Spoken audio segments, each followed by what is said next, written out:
Sup, everybody? This is Karak with ACG, and we are here. Ham Radio Broadcast. Ham Radio Podcast. I knew this was going to happen. Right, I was going to tell Dustin, but I didn't tell him because I was going to tell him that I mess it up every time when I'm by myself. And then I felt good and I messed it up. Ham Radio Podcast number 300. That's right. 300. And Maddie is not here. And I am here with... Go ahead, Dustin. Sorry. I'm Dustin with Last Stand Media and Handsome Phantom and Karak. I don't know, this might be a weird idea, but I was thinking, I'm like, this is 300. It's a very important milestone. Yeah. Part of me is like, should this be 299.5? Oh, we can do that. And then when Maddie's back for his 2.0 of his channel, maybe that should be 300. Yeah, but that's then what we'll do. You get into a mess there with like your iTunes listing and stuff like that. So I don't know. Maybe that's not possible. Well, I don't know. That we'll let Maddie. We're going to call this episode 300, but it could be episode 299.5. We'll do it variant like NieR, where it'd be like 127719549, because we are going to talk about NieR anyway. So, yeah, Maddie couldn't make it. He is working hard on getting everything set up for some changes going on and stuff like that, and so he asked us to do it, and we stepped in, and we basically took over the reins. We fixed everything behind the scenes, so from now on, everything should be perfect. I mean, look, I don't even have a green screen working. Obviously, we're high rent here. I couldn't even get...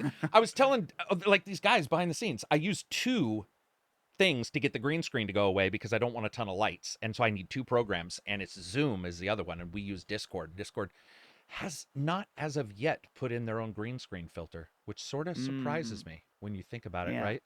Because I don't know if you've used it. Have you ever used their streaming service inside of like Discord? Have you ever streamed? I have not extensively, but I have used it like one or 2 times. I mean, it works pretty well. Like overall, I'm sort of surprised they haven't jumped. And speaking of that, Microsoft and them are caboodled, right? I heard yesterday that they walked away. So yeah, which I'm guessing. I mean, that's good news to me, really, in that. I just don't think... did we talk about this on a show? I don't want to retread, but it's like Microsoft and services are a mixed bag. Yeah, right. I don't think we did, but I don't think... The reason why it might sound familiar is because I don't think anybody disagrees. And Discord doesn't... It didn't fit with me. Maddie was trying to tell me, he's like, man, I wish... I hope they buy it, but that they allow it on PS5 and stuff. And I was like, what are you talking? Like, what are you talking? That's not how things work. That's not how these companies would work. It'd be tied off. And it's another voice service on top of Xbox, which got their own voice service. So there's a lot of things I like, but a lot of things that didn't make a lot of sense. So I'm okay with it too. Like, let Discord do their thing. You know what should happen? Sony, Nintendo, and Microsoft need to just get all of their chat stuff right on their own. Yeah. You know, like there's a lot of stuff. Nintendo doesn't even... I haven't chatted on a Nintendo system ever. Have you ever? And when they announced that stupid app that you have to use, I tested it out once just to know, as someone who talks and critiques the industry. I was like, okay, we'll try this out. And I was like, this is not it. This is not the... It wasn't horrible as far as like sound quality and stuff. It's just like, I don't want to be fucking around with my phone when I'm trying to play Mario Kart. Yeah, so weird, man. Were you doing it? Do you do online? You do all yours local, or do you actually play like with people, other states away on your Nintendo? It's been a while. Actually, now that I think about it, I haven't played Nintendo Switch online very much at all. Like when Splatoon 2 came out, I was playing that pretty regularly, and that was really fun. But I'm not going to play Smash online. There's nothing fun about that. For multiple reasons. Yeah. It's like you're going to get destroyed and there's going to be lag. And for me, as much as I like to play Smash by myself, but if you're going to play with someone else, it needs to be in person, or at least someone That's half the fun, is like the smack talk and the yelling, and it's got to be in person. Also, or at least with someone Nothing's worse than smack talk when you get like a technical issue while you're trying to deliver it. You're like, yo, bitch, blah, blah, blah, blah. And you're like, it was a good burn. If you would have heard it, it was awesome. You get to hear it. Yeah, I've done DC Universe Online because I'm a huge fan of that MMO. I've done that on Switch, and it worked like seamless. But I mean, it's not quick twitch like Injustice or something. And then what else have I done? I don't do a lot of online on that either. I think I have 2 friends on that entire thing, and I think they're both reviewers for reviewing games. Right. Like that's it's just the Switch doesn't call me for that. Like it's just that's not what it's. I don't think I'd use it even if it was super robust. It would just depend. When it comes to Switch, also I wanted to ask. So I got a question in my Patreon, and I think Maddie and I 2 weeks ago with you, I think we talked about this, but I wanted to make sure we did.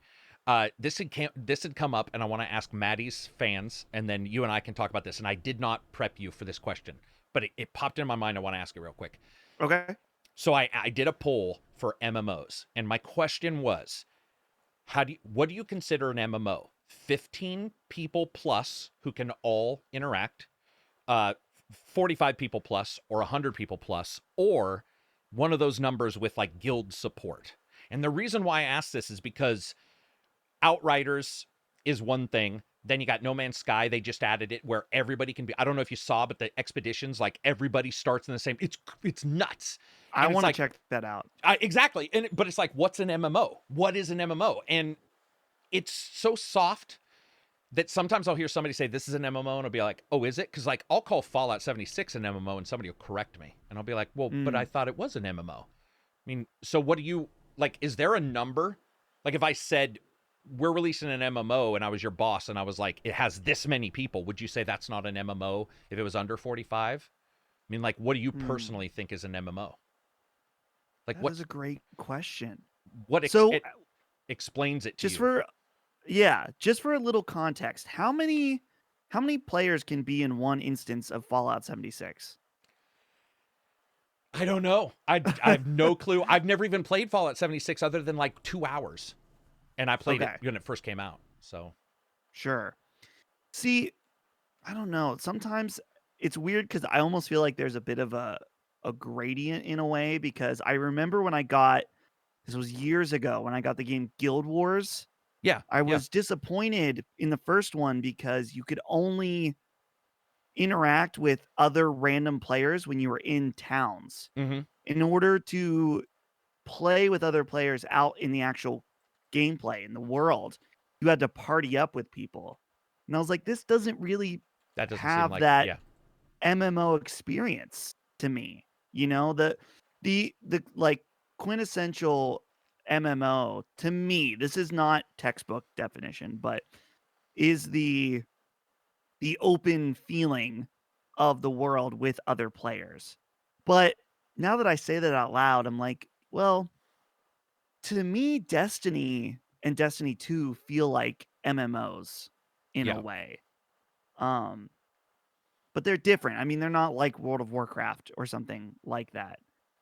But this is a really good question. Dude, I think it's broken. Like, I just don't know how you even answer it right, because we were talking about that, but we were talking about sharding and instances and all this. Because, like, one of my favorite games of all time is Secret World, which is an MMO, but they shard out at like 32 people. And they do it on purpose because it's a horror MMO. Like, it wouldn't make a ton of sense if it's not as scary if you have 1,000 people fighting zombies versus 32 or whatever. And a lot of the games I think DC Universe Online has a ton, because I see, but Neverwinter has a ton, but then when you go out, it shards out, because I remember going in, it's like, what instance? Star Trek Online, what instance? Those are all instanced out, and I think Star Trek is 64, which I would consider 64 spaceships to be MMO. Like, that to me also might be the thing. Like, how much can you impact on the screen? At some point, it might just be too messy, and you'd be like, that's too many people. But it's just weird, because every time I talk to somebody, whether it be Fallout or whatever, then all of a sudden somebody's like, well, that's online, that's multiplayer, that's an MMO, that's a pseudo MMO, it's a sharded MMO, it's an instanced MMO. There's like no real way to describe it. Like, if you were a PR, it'd be almost impossible. I guess that's the thing. What's Outriders?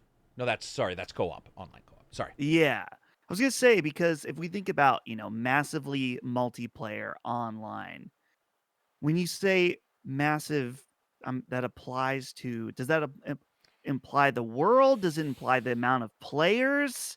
So that's a good question, because I thought it originally applied to the players, but then you just said massive, and I'm like, does that apply to like the location too? Because it would be, how would you have a massive, let's say we were all in the same room, 1 versus 100, that game, the talk show game. I think Xbox did that, 1 versus 100 or whatever. Oh, right. Is that not an MMO? But it's in one room. That's a good point. Right. I never even thought about that. I'm sure people will be arguing with us in the chat, but I don't know. What are we gonna say? Here's okay. We'll leave it at this. The dictionary.com definition says any online game in which a player interacts with a large number of other players. So then it goes, well, what do you mean by large? Yeah. Right? Because many years ago, having 8 players in a game would be considered very large. And now you have games with, potentially up over 100 players in one instance. Does that make Call of Duty Warzone an MMO because there's 100 other players on the map? Yeah, it's got to have to do with because then it's just a multi, is a Warzone the one with 64? Or what's the world one? What's the Call of Duty world one? What's it called? Warzone is the Call of Duty one. Is there another one prior to that though? Like something? Blackout. Yeah. So dude, I'm telling you, this is why I asked it, because you cannot use it as a definer anymore. It just doesn't make any sense. It's like you have to start using other words because everything's so different. The only reason I bring it up is because it came up in our podcast and it was about Fallout. Fallout is how it spawned. And so I wanted to know, people who are listening, when you describe Fallout, do you say it's an MMO? I think that's sort of what I was trying to get to, was like, if people, I think Skyrim, or not Skyrim, but Elder Scrolls obviously is. Like, I don't think anybody would argue that is. Oh, you mean, wait, for Skyrim? Oh, you mean the Elder Scrolls Online. Yeah, I don't think anybody questioned that one, but. Well, maybe part of what our brain is latching on to is that oftentimes when we say MMO, we think of specifically MMORPGs. Yeah.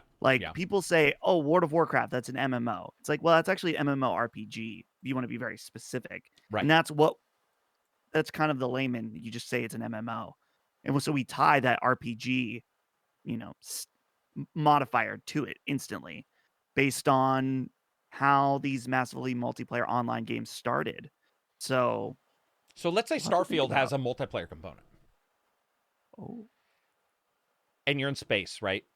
Well, I mean, we hope you're in space. It's called Starfield. It'd be weird if you were underground. But so you're in space. How many? If Starfield played like Fallout and had the same features and had 32 players or something like that, would you call that a multiplayer? Because then the massive part of the location becomes the question. Because like, if the location is huge and you only have 32 people in it, it's a massive location, but not massive number of people. And again, the reason why I bring it up is because we're going to, especially like next year, I just think we're going to see a lot of companies doing weird stuff, and it's going to be really hard to describe what you're getting. We're also getting async, what is it called? Async online or whatever. Like Crossfire, I think, is one where your single player stuff overlaps with your multiplayer.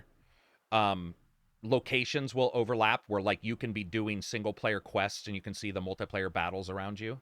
Whoa. So yeah, there's some stuff going on with a couple shooters that I think are going to be pretty interesting when it comes to how they handle this stuff. So right. And something that's important for me thinking about this now is that and I'm not saying you're doing this at all, because I think you're bringing up a very valid question, but I have noticed over the years that there are people that I'm gonna lovingly call genre Nazis. Oh God. In that they're like, that's not this genre, it's this one. And it's like, yeah, I can understand wanting to respect clear boundaries in order to have proper language to describe what a game is. But as gaming progresses and gets more and more involved, and we discover new types of ways to play and new gameplay, there's genre fluidity going on. I mean, it seems like every game now has RPG elements. Does that mean every game's an RPG? Like, So we got to have, there's got to be a balance. There's got to be clear definitions of some things, but we also got to be willing to say like, hey, this game is a bit of everything. It has some MMO qualities to it. Yeah, I don't know what Maddie's gonna say. So we'll have to ping him on the next podcast to see what he thinks on these, because I'm sure he has, especially because he's does Fallout 76 and all that. He knows, but one thing, I mean, they are fluid in particular, but I think I've had that discussion where somebody will bring like roguelike and roguelite up. Oh. And the moment I see it in my Discord, I'll be like, no. Don't like do a it. dog. I'll be like, don't do it. Don't go there, because you'll lose. No one will be happy. The argument will it'll retread for. And what's funny is I've talked to devs about their genre before on the channel and been like, roguelike or roguelite, and they're like, what's the difference? And I'll be like, exactly. The dev is stating that. If the dev who makes the game is like, dude, we're getting a little shady here on what we're worrying about. I mean, which obviously we're a podcast, so we talk about these things. But sure.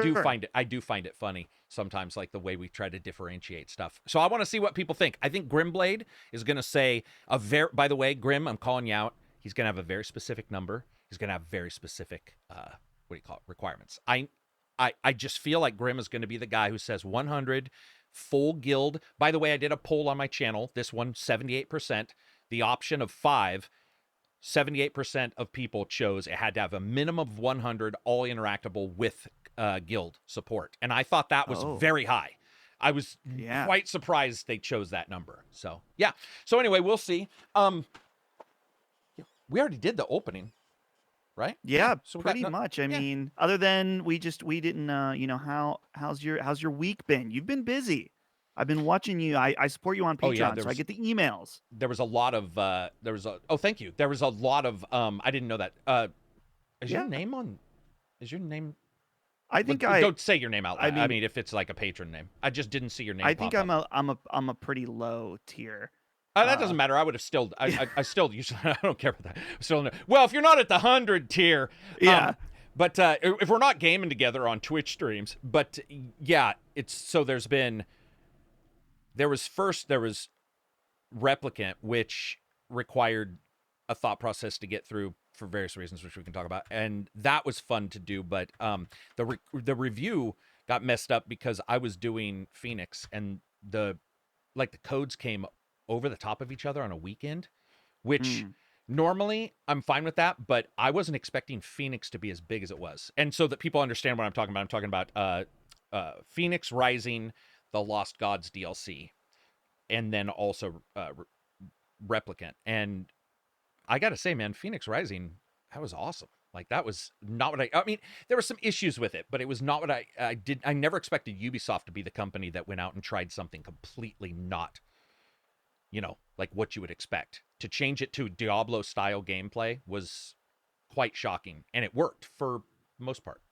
So that's fun. What I was surprised is just that it was like, whoa, this is doing something very different. Usually, and I mean, I want to make sure I don't speak out of turn here, but I feel like their DLCs are usually pretty standard. They've got a pretty good formula for what they do for their open world game DLCs.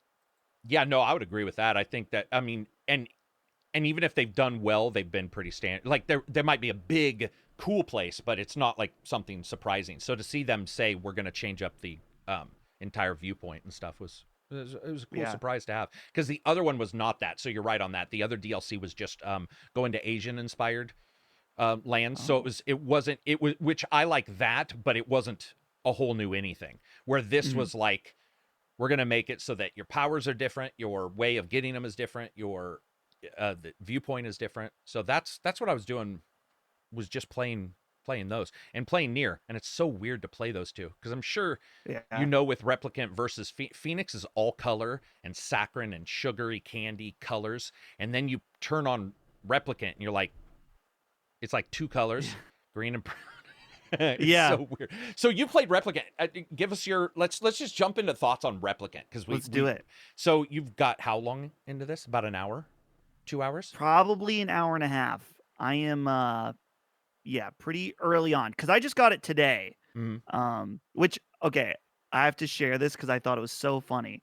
So I was talking or had a few email exchanges with PR about requesting the game. They decided to not send it to me. That's totally fine. That's not what this is about. What I do find funny is that when I requested the game, they said, "Hey Dustin, thank you for your interest in NieR Replicant version 1.2247 blah blah." Like they typed out the whole title with all the numbers They in took the all that PR time. email, and I was like, respect. Yeah, exactly. You didn't do what I did. I said it one time in my review. And I said it once right at the starting, and I even told everybody. I was like, that's the only time you're going to hear me say that. From now on, it's just Replicant. I'm not going nuts. But what did you think overall? I mean, I know you haven't jumped into it super deep, but what do you think so far? So just as a little context, NieR Automata was my favorite game of 2017. I thought it was totally awesome. It came out of left field because I don't even think I knew about the original, the PlayStation 3 NieR. So I was very excited when this remaster, partial remake, remaster, whatever they're kind of, it's somewhere in between. But I've never played this original NieR game. So I was very excited to pick it up.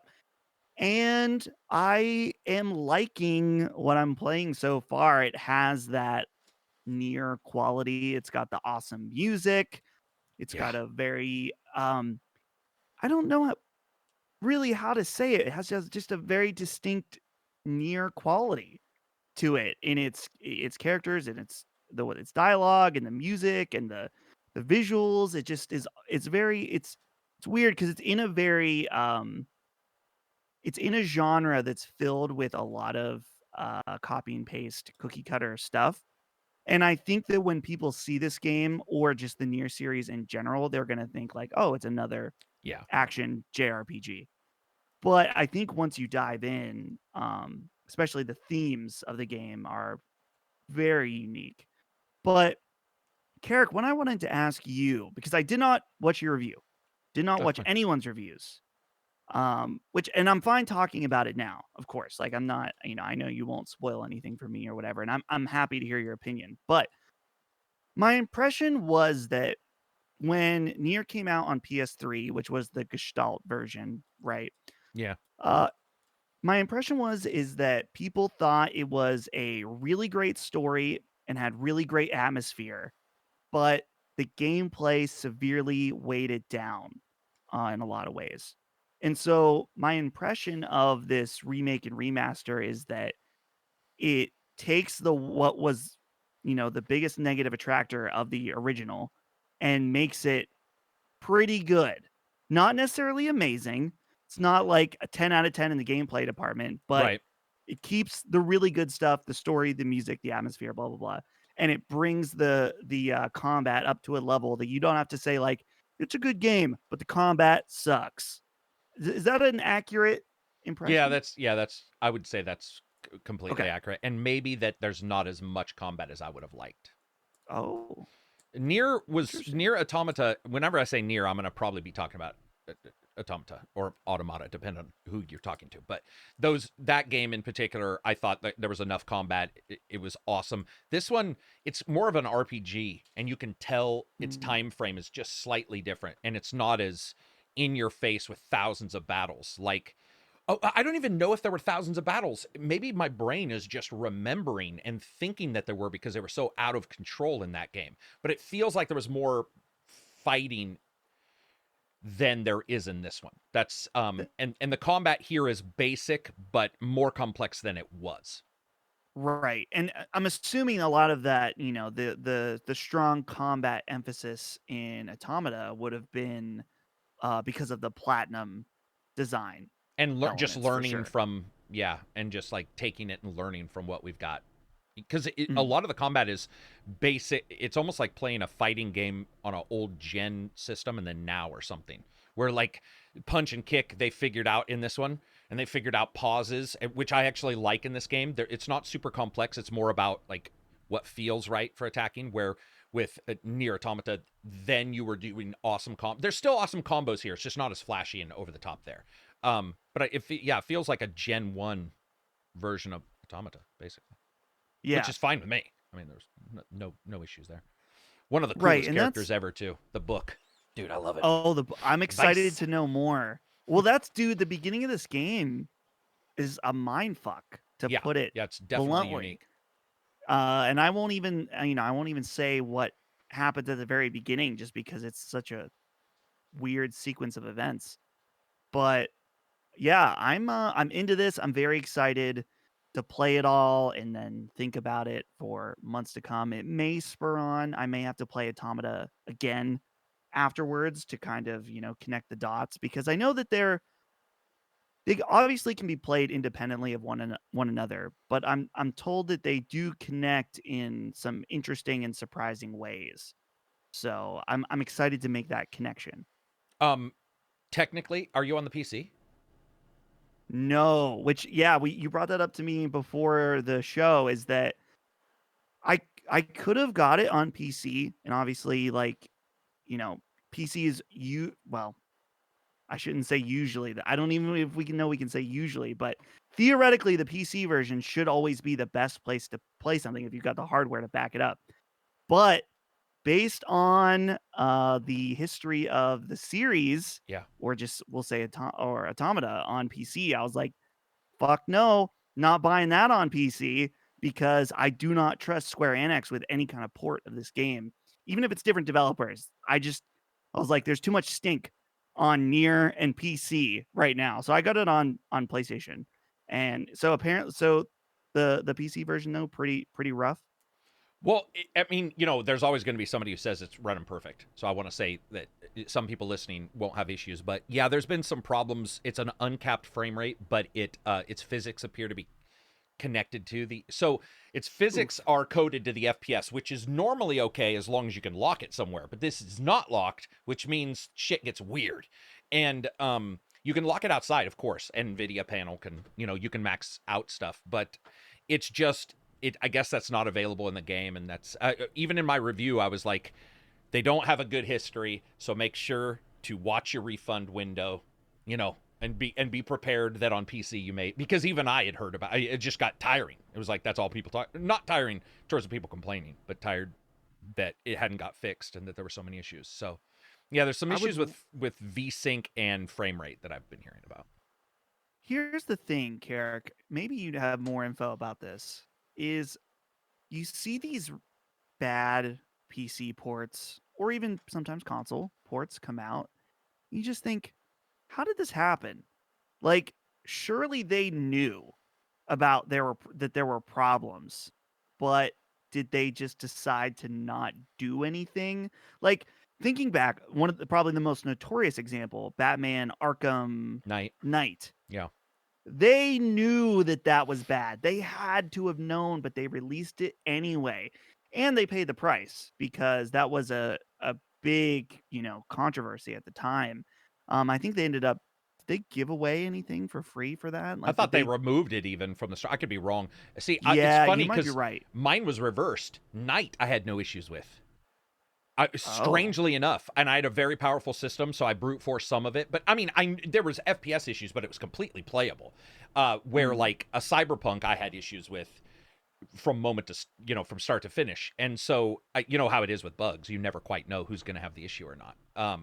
But yeah, with that one, that was a debacle. Like, Batman was bad. I mean, and I can even say that even though I didn't experience it, I'm not an idiot.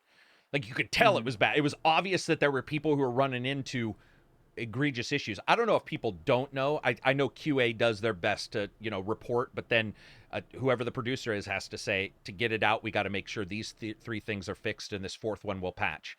I don't know what they passed up so that VSync issues had to be patched later. That's pretty crazy. But it might have been, maybe they had only a couple testing machines and it didn't show up on their testing machines. I don't know. Like, yeah, because I don't know how big. That's a small team. It's Play Toy, right? Play Toy Games or something like that. Play Logic for NieR. Yeah. So I don't even know how many people Toy Logic. Sorry, Toy Logic. Yeah. So that's like, how many people are there? How many people? How many systems they have that tested on might be a good question. But hopefully they fix it quick.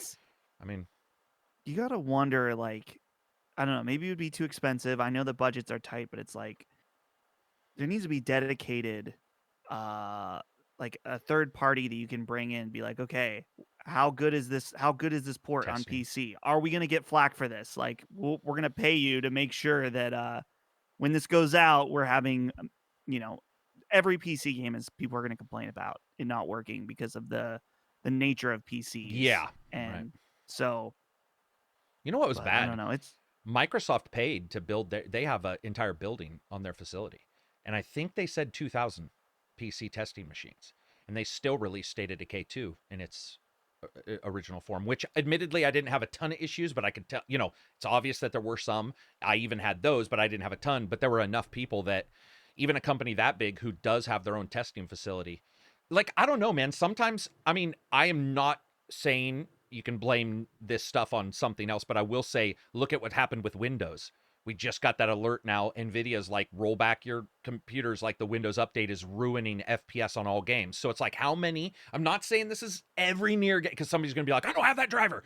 But I'm just stating that it's obvious that there's an issue with Windows updates too. I've been having them on every PC, every person I know. There's not a single person I know who is unscathed by something that's happened with Windows updates. When you add that, then you add NVIDIA and their video cards drivers, then you add the game, that's PC, unfortunately. And maybe they just can't. I almost wish I almost wish these guys could figure out a way to say, okay, when's your update for Windows coming out? It's coming out like 2 weeks from now. Good. We're not releasing the game until 3 weeks from now, so we can test it on the new. You know what I mean? Because that patch just came live a couple days ago, and it's guttered. Dude, it was on every website. Bleeping Computers had it. Like, everybody's just like, do not get this update. So there's that too. It sucks. Windows Update, like, it's lately for us, like for Last Stand Media, it's been causing some havoc for our production timeline. Not timeline, but our production quality or whatever, just because we've had this thing. We use this app called Riverside. Karak, you know about it, just since for Defining Duke, where what's happening is Windows Update is just automatically setting the internal input level for your microphone to 100. Just putting it at 100. And so, it's not that anyone's completely computer illiterate, but Colin is not necessarily as understanding about how these things work. That's why he pays me, is to take care of all this technical issues. But it's like, you log in the app and suddenly, yesterday your audio was fine, but today it's blown out because it's suddenly set at 100 again for no reason. The only thing that I can think of is Windows Update is just going in and going and like putting it up to 100. It's just. Well, and you know what's weird? It's all audio. It's funny you mention that, because I belong to a Reddit that tracks like issues with Windows and reviewers. It's a group of us who are like, are you having this issue? And so in the future, watch out, this thing works. So that way, if you have like different video cards for different video games, you can sort of talk and say, are you running into issues? And every single Windows update is audio for me. Every single one has an audio issue. So that's what it does to me. It cranks, but it also will randomly delete the USB video card or audio card. It'll complete, the tree will just go boom, and it's gone. And everything will freeze, and I'll be stuck there. And then it'll redo itself. And so I thought, okay, maybe my PC is like, this could be a PC thing. So I switched the USB around. I switched the sound card, and I was like, it's happening everywhere. Could be the sound card. Switched out sound cards. Boom. Happened with that sound card. I'm like, okay, is it the PC? Went to a different PC, updated that PC, and within like 6 seconds of that thing booting, it was like I hear a little pop. And that's how I know what's happening, is when I turn on the audio, everything's fine. I'll hear like and that means the USB device has disappeared. And that's absolutely connected to one of the updates. And it's caused me nothing but havoc. I was up until I was up for 37 hours because of, what did I say in the Twitter? I think 8, I can't remember how many it was. It was 18 or 27 Premiere crashes. And I couldn't figure out what was going on with the Premiere, and found out that Windows on the update had reset my virtual RAM to a different size. But I always go into Premiere and set it as, you can do one of two settings in Premiere, like give background services memory or the app, or Premiere the memory. And I have it so that I give Premiere the memory. And then I make sure I have a huge page file because I have a ton of RAM. And when that goes reverse, it crashes Premiere. And I was so stressed out because I had a deadline. And I was like, I'm up at 3 a.m. going, what in the is going on? Like, I'm just gonna have to pull out an old laptop and like use Premiere and let it go for 6 hours to render this video, and then randomly remembered. It's so funny that you say that, because I mean, to a T, had almost the exact same experience when we were launching Sacred Symbols on video. It was, very important because we were rebranding the company. We were launching the video podcast. It was all supposed to line up at the same time. And then, dude, I was up until like 3 or 4 in the morning trying to get this export to work. And, I was like, oh, surely 32 gigs of RAM would be enough for fucking Premiere. No. So I had to go and I figured out that all that page file stuff to like expand it, because Premiere, like on the export towards the end, it would just shut down.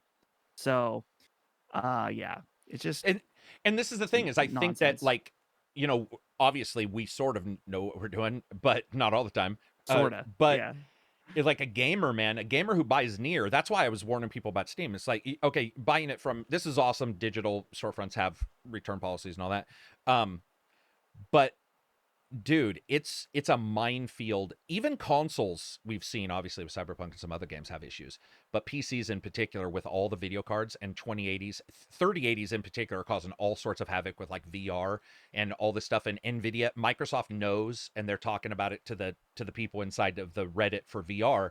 But it's like, dude, all of these issues happen. That's only going to be known to a minute number of people.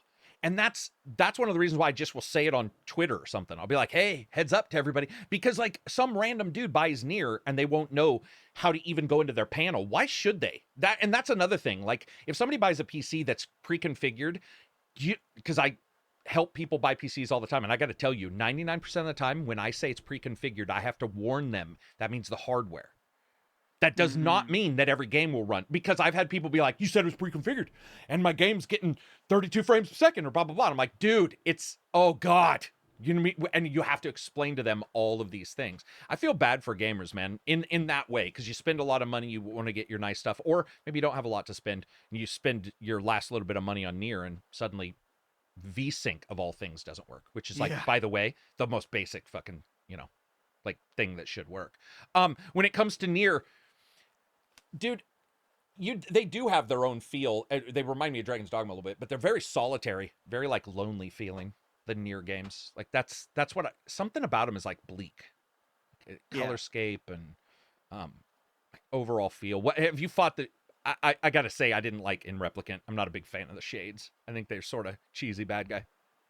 They're just those guys. Yeah, I don't know anything about them really. Oh, I just mean them. When, like even in that first fight, they show up and you're like, dude, it's like a candlestick on fire or something. I was just like, they're not very scary, No, yeah. Well, and that's what I was like. Are there other enemies in this game? Yeah, there are. It's just that one bothered me. I did have one bug that was hilarious in that game. I came out of a location after doing a quest, pretty mid-tier to high-tier level, and didn't have a lot of hit points left, and had used all of my healing. Like you get these, I can't even remember what they are, but like plants and drops, and I was using them all. I used them all.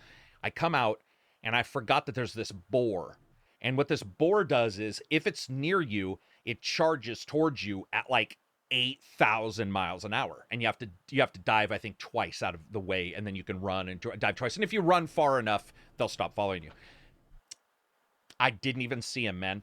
I come out, I've got like 10 hit points, and I'm like, finally, because I'd already done this part like 3 times, and I do this thing, and I've got it on video where I take like one step forward, and my guy just launches like 800 feet in the air, and I'm like, what the fuck? Because you're dead.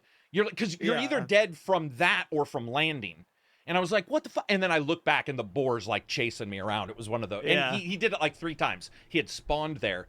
And I had to end up doing the thing where you're like already pressing the controller one way as the game loads, and you're just hoping you can like cheat and get a little extra foot. I did, but that's the only bug I had. I didn't have any, but again, I was doing PS5, which I think was pretty performant too. I didn't have any. Yeah, it seems fine on drop PS5. or so, but yeah. And what was the loads for you or for me? I was having like anywhere from about 7 seconds to 12 seconds for a load. It wasn't like super long, but it also wasn't short. Like, yeah, they're not. The loading is not horrible, but I was noticing. I'm like, I have to load to each I knew like you were gonna say instance that. area, Yeah, and I'm like, this feels. yeah, This loady. still kind of feels like a PS3 game. Yeah. You know, they haven't really fixed that, which I'll forgive it since it is, you know, a remaster, an updated remaster, we'll say. So yeah, Loading for loading was loading screen pops up, and you're like, mhm, okay, that's a lot. yeah. Let's see. Moving on from there. I do want to talk. So you said we were going to talk a little bit about xCloud, but you didn't get a invite yet to go to the xCloud streaming app on iPhone. Is that what you were saying? Yes, I had access back when it was an app in the preview and it only had Halo. Oh, But okay. that was months That was ago a long now. time ago. Yeah. Okay. I'm So trying to look to see are how you I an would iPhone even family? know. Are you an Am I an Apple? iPhone family? Yeah, you guys like an Apple family? Oh yeah, this is my new Purdy Oh, yeah, because I saw laptop that on on your the go. post. Okay, gotcha. Yeah. Um, So I think I might have an invite. If I do, I'll send it to you. I can't remember if they give you two or not, but oh, but if they do, I'll just send you one. What was your experience with Halo back in the day? it's streaming. Yeah. You know, it's just same as everything else to me. That it's like almost there for me, but not quite as someone who's sensitive to latency. So that's why I've been because initially when I was checking out streaming stuff, I was like, I can't do this. This will not work. Right. And then I find out that there are many people that are like, this is great. I love this. I don't understand it because it bothers me when I'm, especially in a twin stick game, like if the movement is slightly off, it just kills it for me. But some people aren't sensitive to that, and that's more power to you if you ask me, because you'll be able to use this and not have issues. So I will say that no, I would agree with all that. It is streaming. I was trying to warn people. I'm like, dude, it is better in some ways, but it is still streaming. You're still, if you have a network glitch, you have a network glitch. There's just no way, there's nowhere. And I don't know, maybe people don't realize this, but almost every single game in the world is set up to buffer that kind of stuff. But buffer means latency. So it's like you can't just you can't do what you might do in an MMO where you fake some stuff while it's grabbing data. If it's a shooter, you're not faking anything. Something's going to happen. You're going to notice something. And so I've been having a blast, but I pick and choose the games I play. I absolutely pick and choose. And I make sure that quality of service on the router is set up right and all that stuff. And even with everything right, I have 1,000 down and 40 up. If I'm doing internal, any streaming, it's seamless. I can play a shooter. And I wouldn't play like Unreal 1999. I'm not an idiot. Like there's going to be, in fact, I wouldn't want to play. That's another thing. Like, don't force it, people. If you're like, hey man, I got this thing, I want to play this. You're just like, dude, does that make a lot of sense to play that game on a tablet? But if you pick and choose, dude, I got to tell you, it's fucking awesome to play Skyrim on. I have a 12-inch tablet now, a Samsung, and I'm playing Skyrim and all the mods. And by the way, that's not exactly Xbox. I was just saying streaming as a whole. As long as you pick a game like Skyrim and not Call of Duty Championship mode against G2 players, you'll probably be okay. But yeah, it's cool that it's coming out. And then Sony said this morning that they have like a game and a movie service in the pubescent stage. Right. Yeah, they're beta testing that like a PS Plus free thing for, I think they're testing it first in Poland. I saw that. Get like a couple movies for free or something. Do you know why Poland, by the way? No clue. No idea. Zimbabwe will be getting. Oh, were you? We're like, why? Yeah. Like, why that market? Surely there's a reason, but. Well, it is funny too when you start looking at who has the fastest internet. A lot of people think America does. We're not even close. Hong Kong used to be, and then they're not. It could be that Poland's infrastructure. is Yeah. at the speed that we're just not getting it. But I thought that was too, because I was reading it going, Poland, the fuck, what? Like, that was not what I expected. If you had queried me on like the top 100 places it was gonna stream, none of them would have been Poland. I was just like, by the way, any Polish people out there who are gonna be playing this, hey, all the power to you. I'm just saying, I just wasn't expecting it. Dude, the internet here is some people have it bad. I met someone a few months ago now. And they were telling me that they liked digital games and they were all about digital. But then later in the conversation, they told me they had really bad internet. And I was like, well, how does that work? They're like, well, it's just really slow. It takes a while to download. It's like, well, you said you liked Red Dead Redemption. How long did it take for you to download that? It's like, well, it took about a week to download, but I didn't have time to play it anyway. I was like, why are you buying digital games if it takes a week to download? Like, that just seems insane to me. But some people, that's their reality. That's how they choose to. I mean, I feel bad because you can't choose how fast your internet is. Right.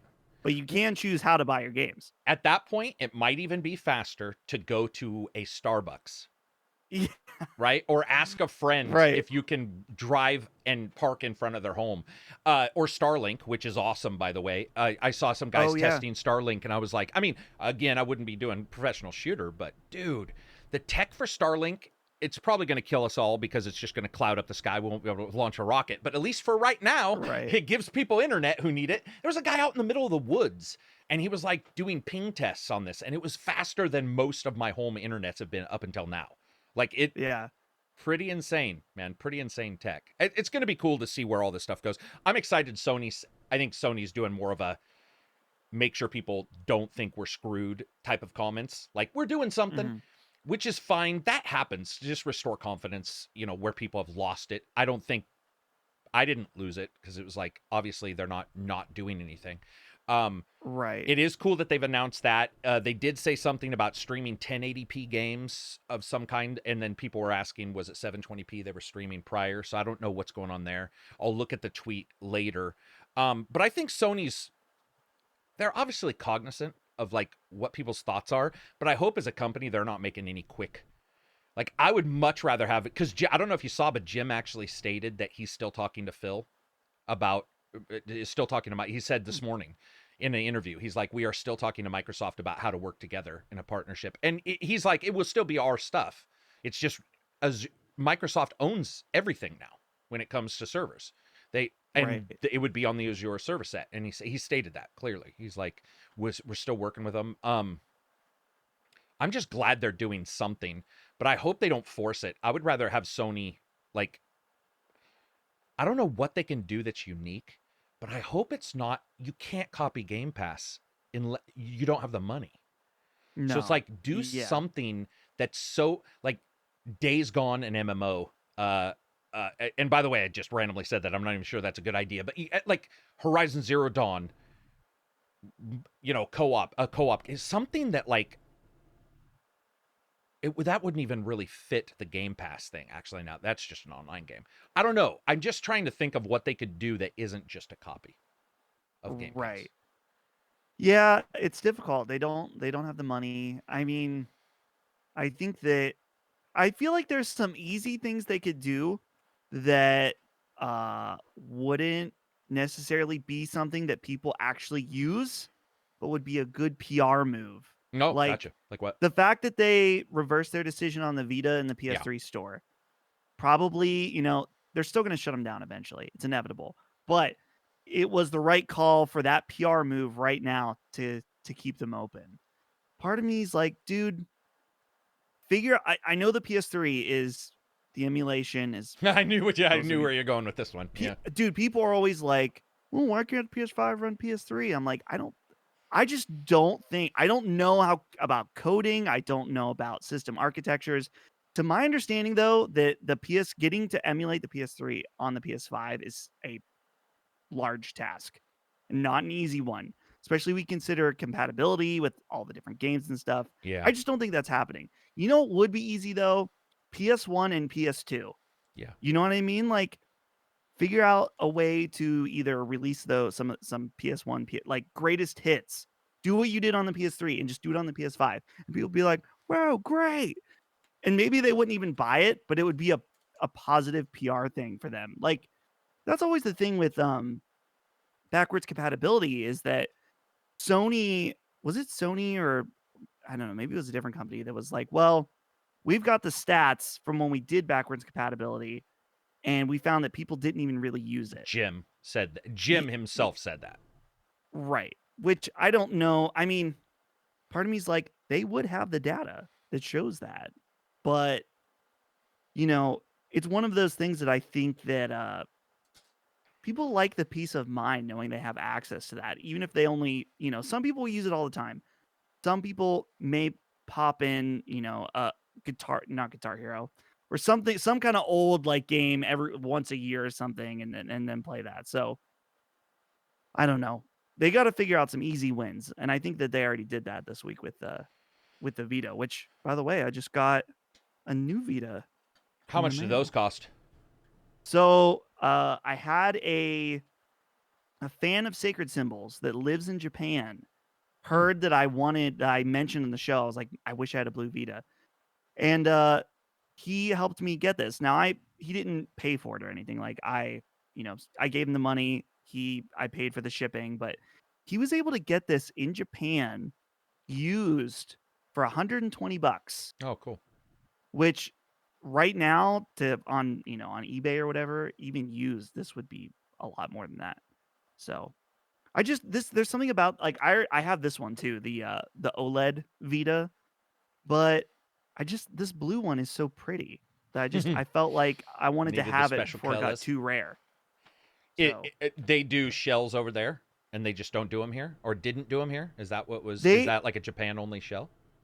So this did come out in the U.S. very limited exclusively through GameStop, but they do have a bunch of other colors that are exclusive to Japan as well. But I was like, it would be cool to have a Japan exclusive one, but I mean, reality, this is the color I wanted, so.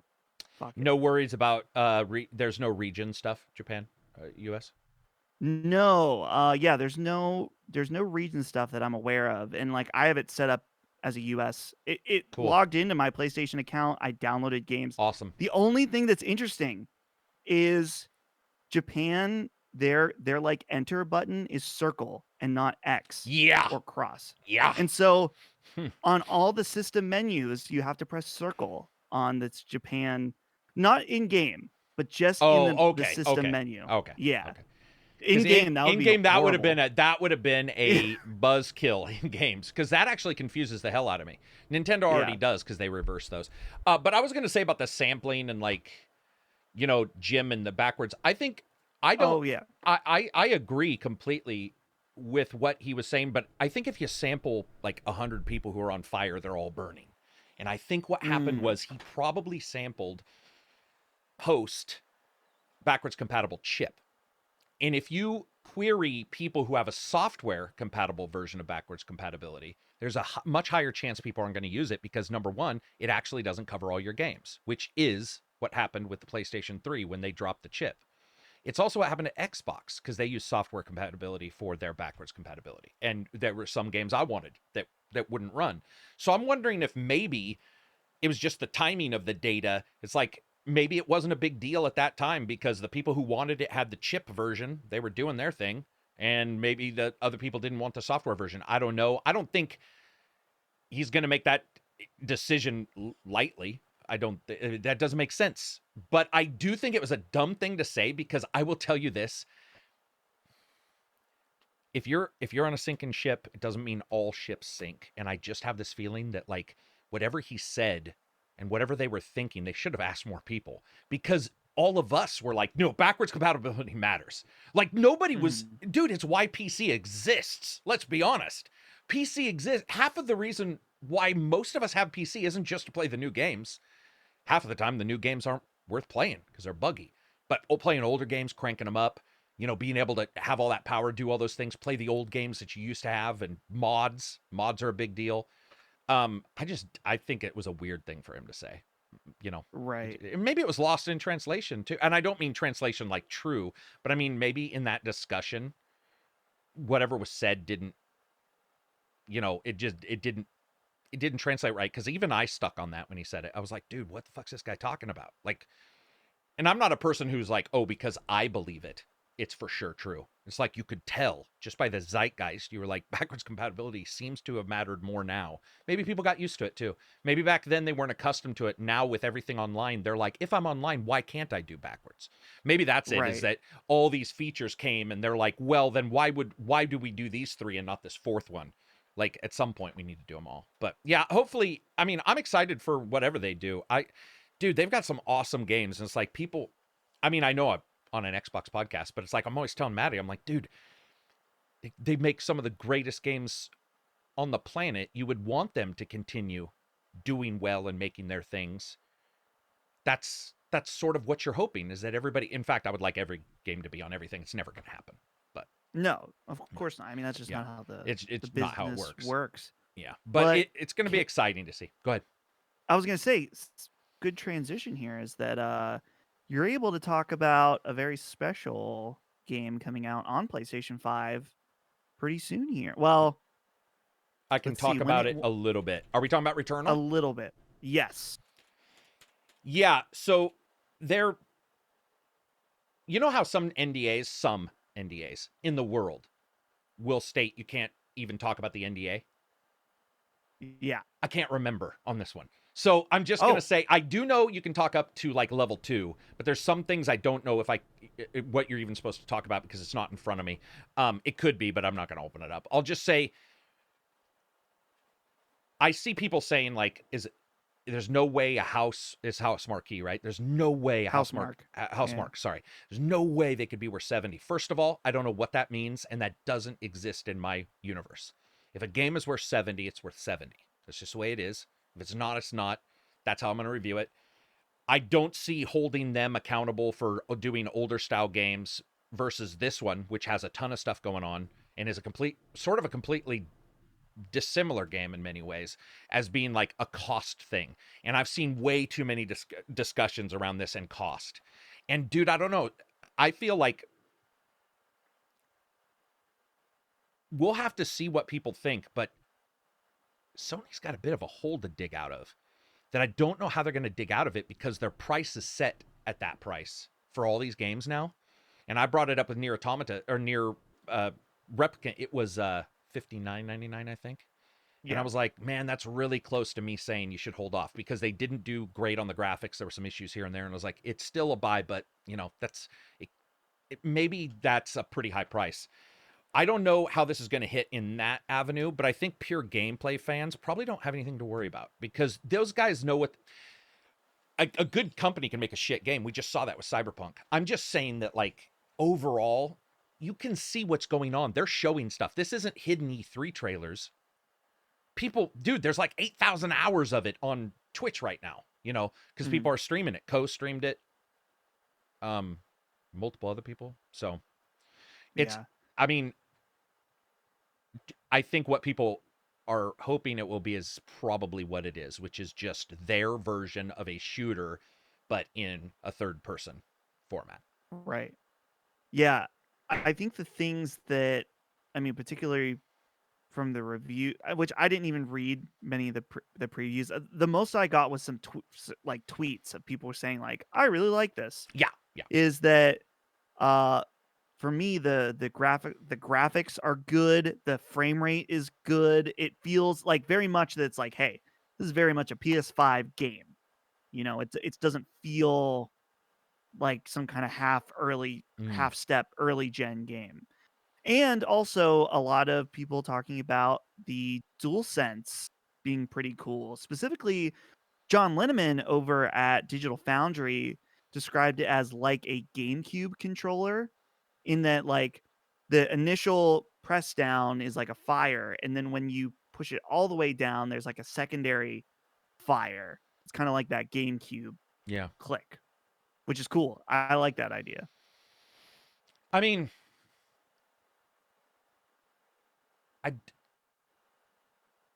the thing that bothers me is, so again, NDA stuff, but you're told not to say what you think. You can't give any indications, but I see people giving indications. And I definitely did. I am under Twitter. the impression if those indications were negative, they would all be taken down.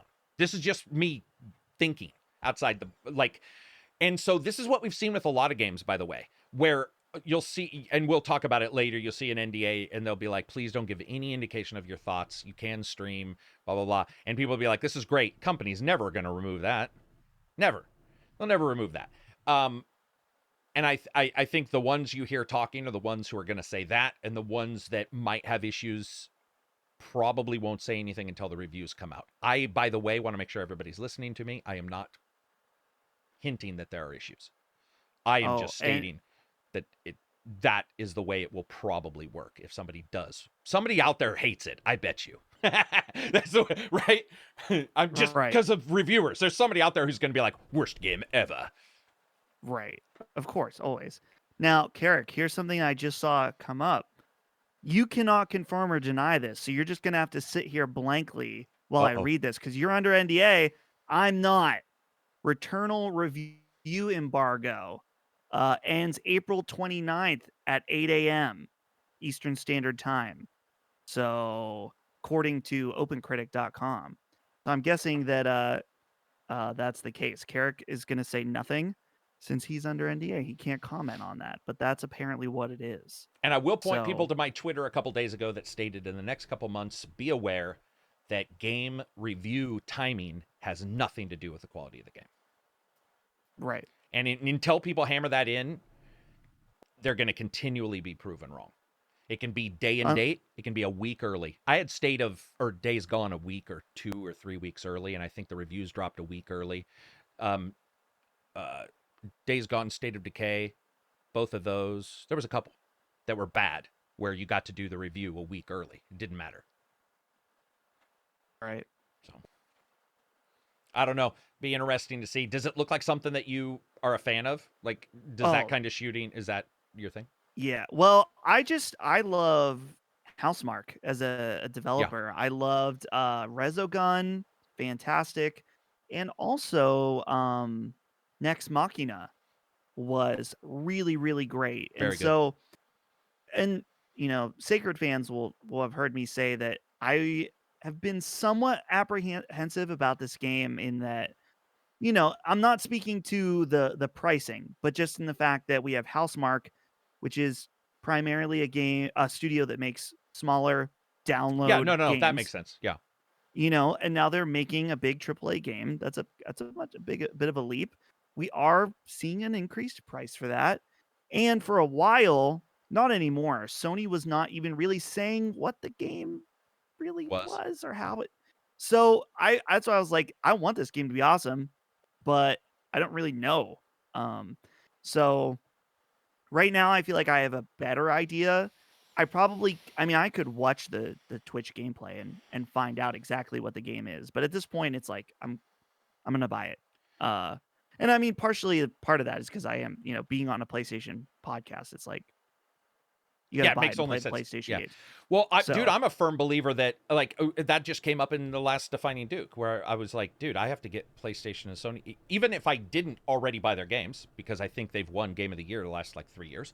So it's obvious that I have PlayStation games, but I have to get the competitors' games too. If they were competitors, because I would need to know like everything about all the different games. I think people think because you're on PlayStation, it's like you would only do PlayStation, or you have to do it. It's like to cover it, you probably have to do it, but it doesn't mean you can't play a fucking Switch game. Well, like dude, that's the thing. Is like Phil Spencer, you know that he played God of War, and he probably thought it was awesome. Yeah, you know, he was probably he sat there and he was like, "Fuck, why don't we have a game like this?" You know, comes charging into fucking Microsoft headquarters wearing a loincloth. Where's our God of War, boys? Yeah. And that's the thing. And I never understood that, where it's like, of course, you know, and I guess that applies also, I feel like, to, you know, don't just because you like one console doesn't mean you can't never play something on something else. That's just ridiculous. Social pariahs bother me. I hate anybody who's like, you know, that self-limiting for no reason. Now, money-wise, I absolutely get, because that's what my channel is.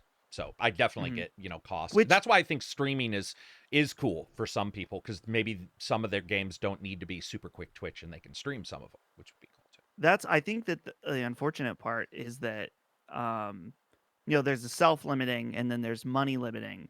And so if someone, this is my theory, maybe not with everybody, but you see people that are money limited, and so they wish they could play everything, but they can't.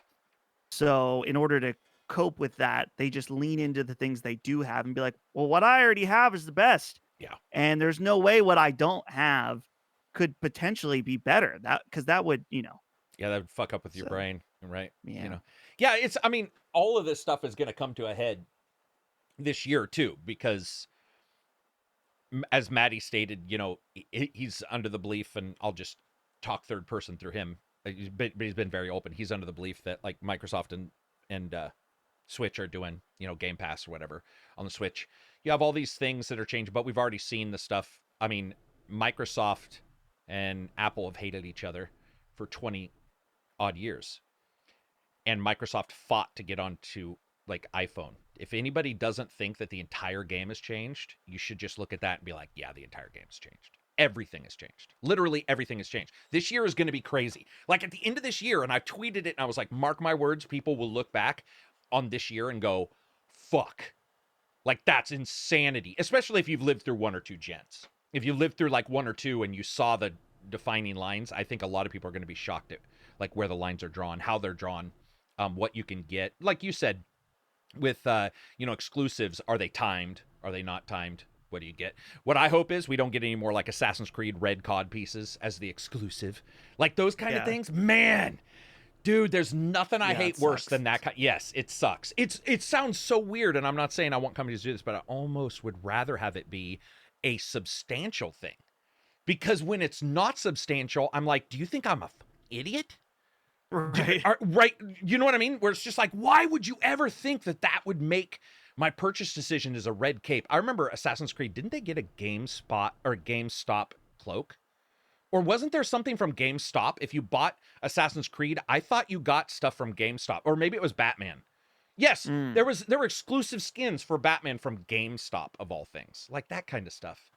I hate that shit, man. It's really distasteful to me. I don't know why. It just really bothers me. But back on to Returnal. Yeah, it'll be cool to see, embargoes at some point. And other than Returnal, NieR, those are two big ones. Then you have Focus Home has Sherwood, and they've got Necromundia, the shooter. Oh, that game looks cool. Dude, Focus is knocking it, man. I'm telling you, people sleep on Focus. They've got some good looking shit. And so they're doing stuff. What else is coming?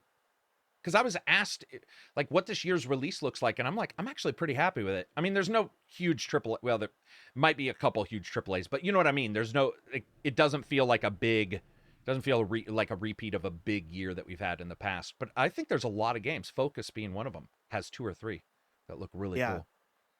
Very exciting. Remember, Focus has always been very kind to the Handsome Phantom crew. I'm trying to remember. Oh yeah, dude, they did that other side game. It didn't light the world on fire, but a lot of people really liked that. And Greedfall, of course. Plague Tale Innocence. Plague Tale. Yeah. Plague Tale Innocence, which I believe I either gave Game of the Year or it was in running for. Like, and I know that sounds weird because it's not totally special in what it did, but it was totally special in how I experienced it. Like, it was just... Speaking of that, I got a bunch of DMs, so I will just tell people, yes, I'm excited for Oxenfree 2. Shut up. Quit fucking DMing me. Jesus Christ.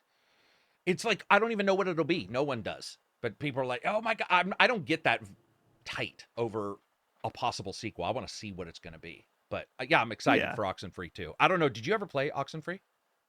No, I've always wanted to, and it just never happened. It's so good. But yeah, I just want people to stop DMing me.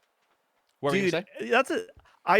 That's as far as the DMs, like I always want to be as available as I can be to the audience, because obviously we're not able to do what we do without that. Sometimes I'm like, just tweet that at me. I'll still see it. You don't have to message. Like, I try to keep the messages for more business use usually. Dude, I'll be dropping in DMs with the weirdest shit. Admittedly, at 3 a.m., I could possibly DM somebody some weird shit. Like, my Sure. willpower is pretty low at 3 a.m. But, dude, I'll get the weirdest stuff, and I'll just be like, would I have DM'd Total Biscuit? Because I knew him. I was like, would I have ever DM'd him like at 3 a.m. just a random stuff? And then I went back and looked, and I did. And I don't know. No. By the way, we talked after this, and he was just gracious. Like we talked a bunch, so there was no. I don't think there was any issues. But I was teasing somebody about this 3 a.m. DM they gave me, and I questioned myself. I was like, I would never have done. And I went back and looked, and Total Biscuit and I had talked about airsoft. I was a big fan. I love airsoft. I have ton of guns. 2:55 a.m. I'm up in the middle of the night, like always, and I'm just fucking pinging him airsoft guns. Now, the next day, admittedly, he was like, "Oh, thanks, man. That looks awesome." But I was like, I guess I know what it's like. I know what it's like to be excited and be like, ping, ping, ping. But at the same time, you're right. Yeah, keep it light, people. I've gotten some weird DMs lately too. Like I'll work for you, but they always sound like they're not English. Like I think I'm starting to get that spam. You know, you want editor, give access to YouTube channel, and we fix all. And you're like, nah. Oh, yeah. I've started to get a lot of those. We get that quite a bit, both on our Last Stand Patreon, and I've started to get it to me personally. That's like people are like, "I'll work for you. I'll do whatever you need. I'll do it." And I know that it comes from a good place. But sometimes. Well, yeah, I think some are honeypots, dude. I mean, no. Well, I mean, I don't know. Do you think they're all above board? Some of them are definitely like fans that sure are looking to be a part of things, and I get that because I was once in that. I was once that guy. Yeah. Sure. But yeah, it's one of those things where it's like we're not just open hiring all the time. It's like if we need something, we're gonna put a call out for it. So, but I get it. You know, you miss all the shots you don't take. So yeah, don't take that. Don't ask me. Anyone out there listening, don't message me asking for a job now because I said that. We're not hiring. But I respect it, but politely, no. Yeah, I would say, especially like now is a great time to start a channel or something, you know, because there's a lot of people playing games. You know, it's also the hardest time. But what I mean is, if you were to get grabby, luckily with an audience right now, you could be in really good shape. There's a lot of people playing, watching. There's a lot of like places. I think a lot of us have a tendency. I try to make sure I'm not hitting AAAs only. That's why I did the DLC review and stuff. And I know some people are like, you have this many fans, why are you blah blah blah? And I'm like, that's how probably half of those guys follow me, is because I was covering, you know, smaller games, and I like those, and I would still play them. But like now, those kind of channels could probably do well. You know, review a couple smaller games, DLC. Like that's what I always tell people, man. Do some playthroughs of DLC and upload it, stream it. You know, if you want to get in. Like, that'd be a good way to get in. And I think it's awesome that people want to join up. Again, it's just so cool, man. I was excited about this yesterday, but the amount of awesome stuff that's happening this year and things finally getting fixed for like PS5. They did their patch where they fixed the loading games on the external, which is very cool. Loading, you can now load your or what can you do? You can save them, right? You can save your games. Right, yeah. Is that what it is? You can offload a PS5 game onto an external. You can't play it off the external, but then you can load it back on quickly. It's much faster than installing it on a disc or downloading. Yeah. No, it's just I just wanted to bring it up. It's like if anybody thinks I was being negative right there, I'm not. It's in fact, I'm super stoked. It's just don't DM me at 3 a.m. That's all I'm saying. Because sometimes. Dude, my wife would like read over my shoulder. She'd be like, "Is that a normal person? Like, are they safe?" And I'm not 100% sure. Yeah. Like what? Like getting some weird DMs sometimes. And I'm just like, all right. That's time to get the admin to start looking at my Twitter. I know somebody from our channel now is going to DM me out of the hell just to screw with me. Speaking of awesome stuff and new technology, though, just for a second. And I don't know if you want to talk about this, but I do want to remind people. So AMD stated and Microsoft stated that in DirectX, what's it called now? There's a term for their new DirectX. It's not speedy, agile. DirectX Agile. That's it. Jesus, Windows, you're so stupid. Anyway, DirectX Agile, they added in some support for AMD features like AI sharpen and so forth. And I want to make sure that people realize, because this is one of the DMs I got, tons of DMs where people were asking me, is this the competitor for DLSS on NVIDIA's chip? It is not. Be aware it is not. It is fixes for tuning of, ray tracing, so you can clean up samples, which is awesome, by the way. That's going to be very cool. What that does is it basically optimizes ray tracing we'll make it easy, optimizes ray tracing.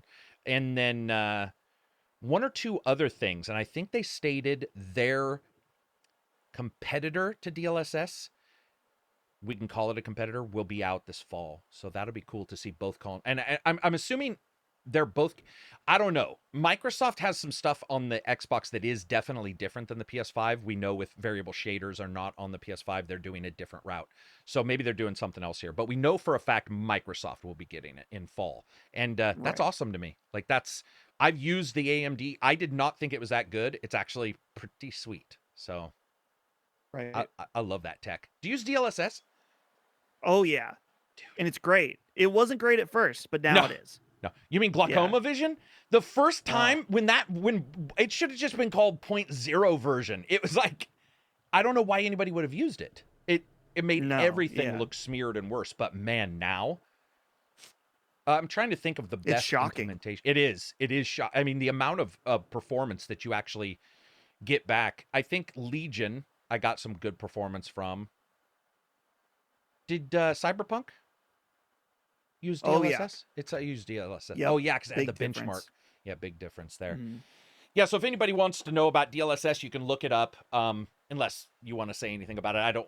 There's no reason for a technical discussion on here for these guys. They can look it up on their own. But is there anything about it and AMD stuff that you're excited for? Or is all this stuff you just don't care as long as it works? No, I guess the only comment, I'm glad to see the future of consoles and how software can make our consoles even more powerful. It's crazy. This generation is very, very intriguing. Dude, I had to live through the 360 times when they were patching the OSs for the PS3 and 360, and people were like, software can't fix anything. It has to be hardware. And I'm like, eh. And this was back in the day when there weren't things like this. There wasn't the ability to really do it. And I still remember, I don't know if you know, this is going to sound, but SMAA, do you know what that is? The anti-aliasing? Yeah. I remember when SMAA came out and you could patch it into almost any game on PC and it would improve the picture and it would barely hit your frame rate. And I remember that was like the day going like, holy shit. Like it just, that's a kid, by the way, who programmed that. And I think a company unfortunately bought the trademark and that's why we don't see it very much. But, it's so cool to see software making a change. Yeah, it's awesome, man. These systems are going to be... Do you think there'll be a mid-tier refresh? Because I was asked about that, too. And I don't know why that's popping up. But there was... Do you see a... What would it be? Xbox fucking Series Z? Series XX. Double X, Magnum XXL? Yeah. Do you think these companies will do that? I think it depends on how powerful the software. I mean, realistically, probably, because they convinced people to buy the same console, not the same, you know what I mean, but yeah, they sold a lot of consoles. They sold a lot of PS4 Pros and a lot of Xbox One X's. So why wouldn't you do it again to make, if you can sell people the same product but slightly better for even a slightly higher price or the same, why wouldn't you? So the thing that I was thinking is that like maybe a PS5 Pro or a Series X Pro, we'll just call it that for ease, maybe we could get better ray tracing performance or something, because that is one area that I'm like, because that was the thing with Village coming out, is that the ray tracing, if you're on 4K with ray tracing, it doesn't run at 60 FPS. So there's definitely some improvement that maybe, I don't know, it's still early, maybe it's just not they're not quite optimized yet, but I'm also kind of thinking like, Give us a 1440p 60 with ray tracing option. That's what I want. Well, PS5 just needs to get 1440p. They don't even have support for that yet. Oh, remember? Yeah, unfortunately. But yeah, I agree. Dude, ray tracing is so weird because I remember getting lied to, man. NVIDIA was like, ray tracing will be the greatest thing ever. Fucking blah, blah, blah, blah, blah. And you got it, and it was like 2 frames a second. You were like, you bastards. It took them the full refresh to finally get like acceptable ray tracing performance. And I use that term. Dude, lately. I will say the game that convinced me the ray tracing was something to watch was Metro Exodus. With its ray traced lighting. Yeah. Really cool. For me, it was Minecraft. Oh, yeah. Things. That's a good one, too. Yeah. Dude, one of the guys in my Discord was like, dude, did you see this Minecraft thing for ray tracing? And I admittedly, I thought ray tracing was cool, but all the demos we had seen just really didn't capture that majesty. And somebody had built like the glass wall and the sun was coming through it in Minecraft, and I was just like, what the yeah, that's so cool. And then from that point on, I was sold. But yeah, man, I agree. I would love to see the consoles get that. And then honestly, the storage thing I think is the big thing that multiple people are bringing up. The size of the storage, like, would we see ones with a bigger hard drive? Maybe it'll just be maybe there won't be any. Like, what's stopping both of them from just upgrading the size of the hard drives at a later time, which would be very nice, by the way. Yeah. I mean, PS5, I think I only have I got a Call of Duty on there. So that's 80% of it, I assume. Yeah. Dude, those games, they're fucking so big. But yeah, it's, I would love to see that. And then one of the things I wanted to, actually we'll do questions and then I want to drop a hot topic. What questions do we have in the Discord? Yeah, let me switch on. And by the way, anybody listening, we talked about this prior. If Matty has asked, if Matty's answered these, we can't exactly tell. So we may be repeating, but we'll make sure we skip questions that aren't directed towards Matty. So we'll try to make it interesting, you guys. So I'm doing all the questions after the 16th because that's when Matty recorded. I believe that makes sense. 16th. Yep. So if you got in late on the 16th, sorry, I won't be able to know if that is the case. Oh yeah, right. Yeah. Okay, random aside here before we do these questions. So Matty got the standing desk that you guys were talking about on Duke. Yeah. I just ordered a standing desk as well. And it showed up today, but the big the actual desk part was on my porch and there was a really loud thud because apparently it fell over. And so Holly texted me, is like, hey, have you heard that? That is your desk fell over. So that's good. So 2 pieces. What did you get a nice electric one? Or I have the wheel one. I didn't have the money for electric. I got the old crank. So the first box is actually back here. I don't know if you can see it, but it showed up in 3 separate days with 3 separate boxes. Gotcha. So it's one of the motorized one. It's from cool. Autonomous is the brand, which to my understanding for motorized standing desks, they can usually be upwards of $1,000 plus. The Autonomous one, it was $800 for an L shaped, which I also saw some kind of sketchy ones on Amazon for like $400. People were like, do not buy this. Yeah. This is not good. So I don't know. I'm going to set it up this weekend. I'm excited. Just don't do what I did, man. I had my wires hanging and I wheeled it up. And you know how wires are rubber, so they have a grabby coating? You have to put those in grommets because if you don't and you crank too quick, they'll just do that friction grab. And I did yank a wire out of a speaker. And a couple actually. And I was doing that. I wasn't even using a machine. I should have been able to sense that and I couldn't. I was just, mine's a hand crank. So just watch out. Yeah. All right. I have the questions ready. Here we go. The Grim Blade. What are your thoughts on cheats in video games? Should they make a comeback? Should they go away? Should they disable achievements in single player games? Okay, so he's trying to get 4 questions in at once here. He did. He cheated. Not quite. They're all related. So my thought is they don't make cheats in video games anymore because they can sell them to you. That's what Capcom did with Resident Evil, which sucks. But I don't know. Cheats are a fun little way to mess around in a game. They should definitely disable achievements or trophies. And I don't know. I feel nostalgic about cheats because I used to like you get the cheat code book and you could turn Spyro green or something. So they're just fun little ways to like get a little extra out of a game for me. You are right though. They wouldn't, like in the old days, God mode would have been a code. Now it's a suit of armor. Yeah. So I didn't even I don't know why I've never thought of it that way. But yeah, no, I would agree with all that. I would that would be the same answer for me. I accept it or in agreement. I would also like that to stop. I think cheat codes are fine. There was Keys to the City for Crackdown. That's like the last one I used. Oh yeah. Yeah. Right. I mean, I don't use them a lot, but I mean, or maybe let you win first. I don't even know if I think you should have to do that. So people who do codes probably don't want to win first to do they want to have fun in the. It's fine with me. But boy, you need to disable achievements. That shouldn't even be a question. Yeah. That needs to be disabled. For sure. Okay, Ivory State asks, do you have any video game magazine memories?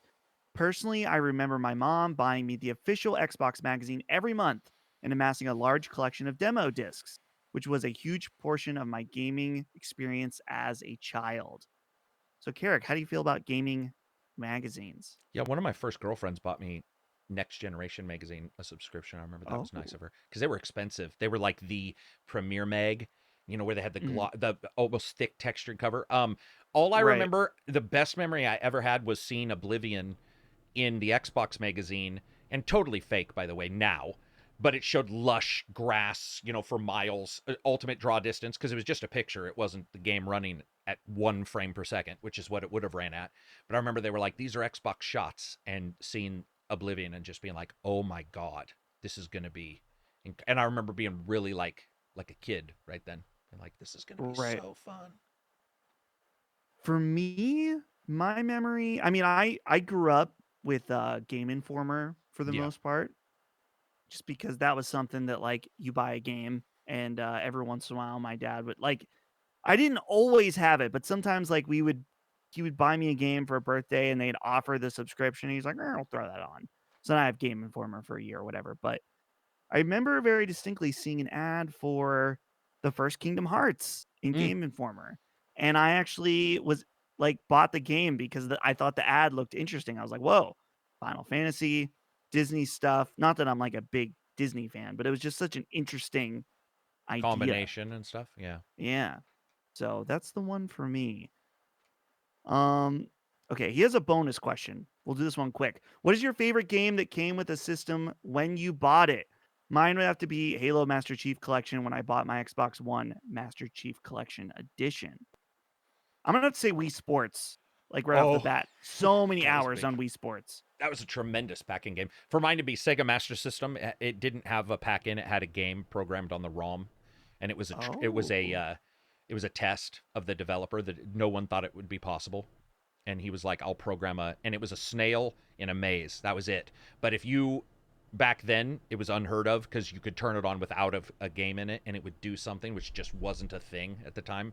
And I remember when I found it accidentally, I think. By like turning it on, you had to hit a button or something. And it was awesome. And it was just cool. It was that giddy moment of like discovery where you're like, there's a game in here. It's a snail and it's boring, but there's a game. It was just, it was so cool. That was back pre-beard Karak, when I was still a young, cherished child, still happy. Just like a little baby just flocking through just like, let's go play our snail game. Yeah, that died quick. Well, this, you're talking about the happy days. This next question, sort of related. Maybe not. I don't know what I'm talking about. Bearded Panda writes in and says, salutations, Mr. Famous, Mr. Cancer Free, and Mr. Clean. Okay. Karak, I recalled, I think that was before I was on the show, but is it you that had cancer at one point? Yeah, I've had it twice. I thought I had it. Yeah, I thought I had it again recently. So that's what he was saying. We got to. I just like, that's why I bowed out of a couple podcasts, So it was just ridiculous. I mean, it's just absolutely. I still have it, but it's not that. Who knows what it is? But it's just ridiculous fatigue. Like, it would occasionally come. Yeah, I didn't know that about you. I think I found that out recently, actually. So, okay. So Mr. Famous, Mr. Cancer Free, and Mr. Clean. A lot of misters here.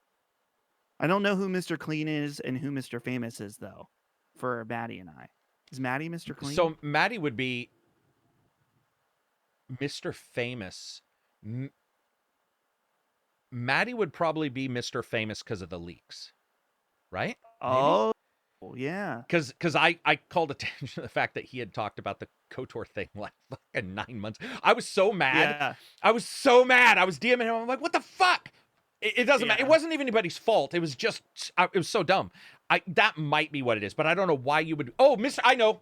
Clean Cut. You showed up with it. We teased you about being clean cut with your haircut. Okay. So it's Mr. Clean Cut, Mr. Famous. I got you. Yep. Here we go. Recently, despite all of our ill wishes every week to each other, you have all experienced great moments of relief, excitement, or happiness. Whether it be Karak kissing ass, as always, kicking ass. I thought it sounded like I said kissing. Oh, kissing, almost. It does, but that would still be hilarious. Yeah. Or good old D getting a haircut. Here's my question.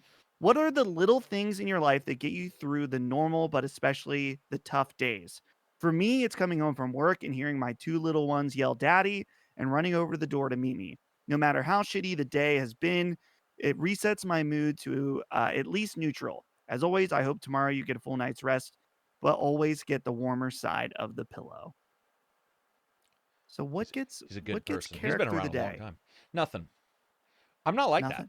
Yeah, I don't have the little, like, I'm very conscientious of what I have, but I don't, dogs are cool, but usually it won't be daily. It'll be like a week or so, and then something will pop up and I'll be like, oh, that's awesome. You know, the one thing that has happened to me recently, like in the last 9 or 10 years with computers, is realizing that if you turn the computer off, that little 27-inch or 42-inch screen of information, it's gone. And if you have stresses that are on the other side of it, you have to separate it and realize it is on the other side. I mean, it may feel stressful. It may affect money. But like a lot of people get caught up in stuff and they get really stressed out and they start like looking at things all the time. And a lot of times, oh yeah, because I think Yang-Yi did, he DM'd me a couple days ago. He's like, I want to talk about the Konami thing. Can I ping you? Can we discuss it? Blah, blah, blah. Because I want to do a video. And I'm like, okay, this is what I've been told.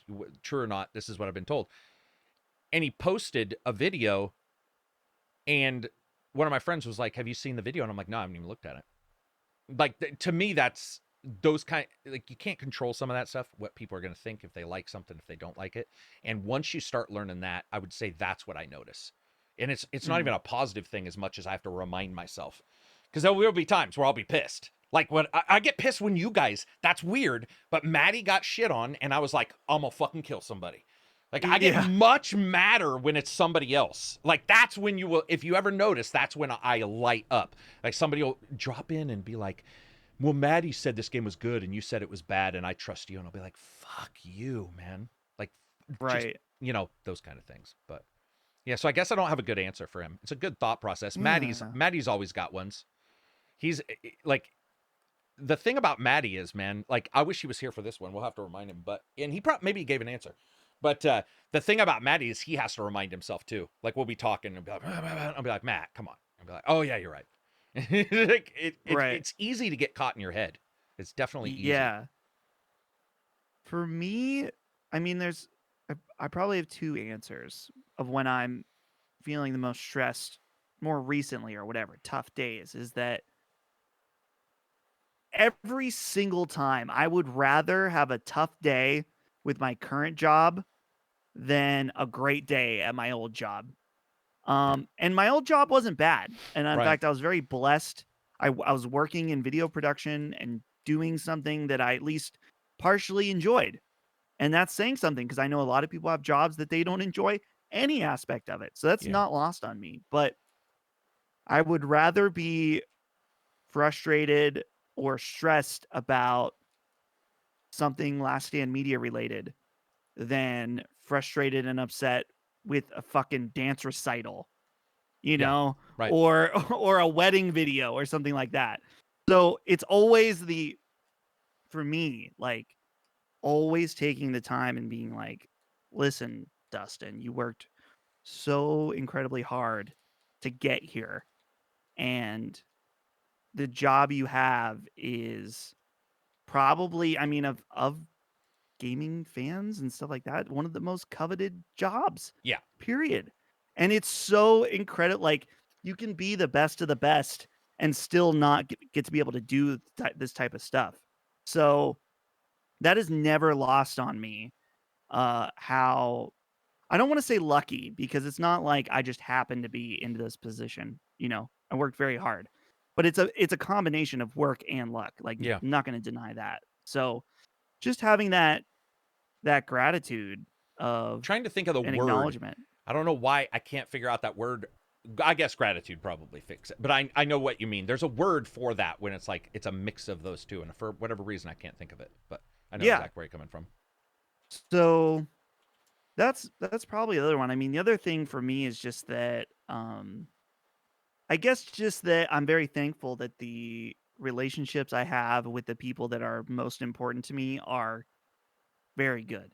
Like, I have a great relationship with my wife. I have a great relationship with my parents and her parents. Yeah, you don't have any of those broken, Right. Yeah. And I know that that's not common either. Correct. So, not to say that those relationships are 100% perfect. That doesn't work. That's not possible. But I'm I'm thankful for those things. You got to have a grounded. You got to stay on your base, and having those relationships is essential. Okay. Moving on here. Just Lee Martin. Do you think Sony reversed their decision because of maybe a surge in purchasing on the PS3 and Vita? Do you think they actually listened to the community? I'm going to say they didn't do it because of the surge in purchasing. Anytime a store closes, there's going to be a surge in purchases. Like, they surely knew that, right? Yeah, I would think. I mean, I don't know. Like that one, I don't. That it was definitely a weird. It's almost like the Xbox price thing. Yeah, the gold. Your brain is like, what? When did you ever think that was a good idea? Especially Xbox. Theirs was way worse, by the way. I mean, I get that people are mad that they were going to remove games, and they're absolutely correct. But at the same time, Microsoft wasn't even offering anything. They were raising a price on something that was shit. Like, you're just like, what? What are you doing? So I don't know. I don't know what caused. Yeah, I don't know, man. Maybe it's a mixture of both. Maybe somebody. I mean, Jim might also be one of those guys. It may not be Jim, by the way, too, depending on who's at the level. But you might have somebody who's not your yes man. And Jim may have somebody he trusts, and that, or a group, and they might have come forward and said, hey, we've got some feedback. This might not be the best plan. Right. And yeah, I don't know. That's a good question. I think, yeah, I'll just quickly repeat what I said earlier, is that I think that this was an easy win for them in a time where they have not had some very good PR. Yeah. So, okay. R. Shandel, believe? Salutations. As someone returning to gaming after more than a decade, I find that I really enjoy the open world style games, and yet after I get 50 plus hours in, I start to feel the bloat. Then I visit older titles like the Uncharted collection, Tomb Raider games, and even games like Quantum Break. And I find that I really enjoy more linear games that have a 10 to 15 hour playtime. Would you prefer shorter titles at $40 to $50 price point, or a game you could sink 100 plus hours for $60 to $70, even if it suffers from 25% bloat? What's the best ratio of game length to price you are willing to pay? Karak, I'll let you take this away, because I know this is a big part of your review process, right? Yeah, but I'm going to give the worst answer. Okay. Because, dude, there is no golden ratio to that. So, I mean, if it depends on how you would experience. The only way to do this would be to say what he's asking to complete that question would be to say you have to get 100% or a platinum on both types of games. And if you had to, which of those two. Because if you don't, I would skip the 25% bloat on the open world game. Because I can replay that where I maybe couldn't replay an Uncharted as many times. But I love Uncharted. I think they're separate, man. I don't know why there's Open Hub, Yakuza's Open Small Town. No, Yakuza's Open Block, I guess. There's Open Block, Open City, all that kind of stuff. Dude, they're not as alike as people think, man. In fact, Yakuza's micro. Yakuza goes in. You go into a store, and every little thing in the store is graphicked out. All this stuff, where GTA, you can't go into most places. So there's a difference, man. Mass Effect plays completely different as an open hub or open planet game than, and it's not even open planet. It's like open spot and then a straight shot to where the battle is most of the time. Have you ever got lost in a Mass Effect? No. No one has. It's impossible. Right? It's impossible. Right. So, yeah, I can't give a good answer. I just don't think they're, I guess the bigger one, because I could replay it and I could skip the bloat if I wanted to. I guess that would be my answer. Right. Yeah, I think that I'm going to give a non-answer by saying you got to be careful when you start up saying like, oh, game is X hours long, therefore it is worth its price tag. Yeah, there's some oddities that are going to pop up real quick on that one. Right. There's certain games I played that I spent $20 on that were worth $100 for the value the value I got out of them. So you just gotta be careful with that. I'm not saying that price isn't important when it comes to evaluating a game, because it is, but you can take it too far. Okay, pen in pant writes in and says, according to Andy Robinson from VGC, Zelda Wind Waker and Zelda Twilight Princess are, quote, 100% coming this year. Do you believe these are coming this year, and will y'all be picking them up? PS 420 blaze it. This was obviously on 420. Let's see. Are they coming? I love it. Yeah. Are they coming? I don't know. I have no clue. Yeah, I have no clue. Sometimes Nintendo likes to make obvious money, and other times they don't. So. He did ask if we'd get them. Yes. So wait a minute. Wind Waker and what? Wind Waker and so I'll get Wind Waker. Twilight Princess. No, won't touch Twilight Princess. Yeah. But Wind Waker, I loved the cell shaded stuff. I would play that again. I would definitely play that. I will say I would probably pick those up. I'm much more likely to pick those up than Skyward Sword. And what I really want is them to take the 3DS remake of Ocarina of Time, fix it up a little bit, give it the NieR Replicant treatment. Not quite. It's already a remake, but just like 4975. Yeah, just make that 3DS version work on the Switch and look nice. And I'll spend $60. I don't care. I'm a Nintendo shill. And I will buy Ocarina of Time again. So, okay. Chingiz? Some of these fucking names, Karak. I know. Just don't even. I don't recognize those last two either. Yeah. Hello, gentlemen. Hope to catch you in most mediocre day ever. I have one question, and is what game do you replay on a yearly basis? Is it Witcher 3, Arkham series, and Ezio? It is Witcher 3, Arkham series, and Ezio trilogy. I'm guessing he's a non-native English speaker, but we get what he means. Game I replay on a yearly basis.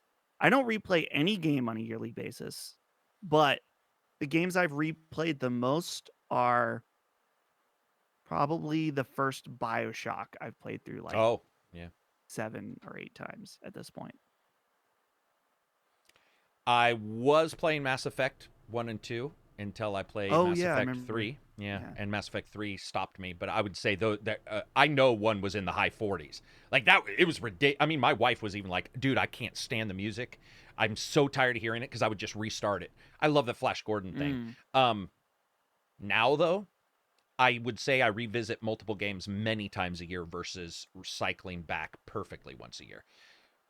Right. MMOs in particular. Dude, I'm a sucker for free MMOs. I realize that's my kryptonite. I have an account on every platform for DC Universe Online. I have an account on every platform for Star Trek. I have an account on every platform for Neverwinter. By the way, the full accounts, not a free account.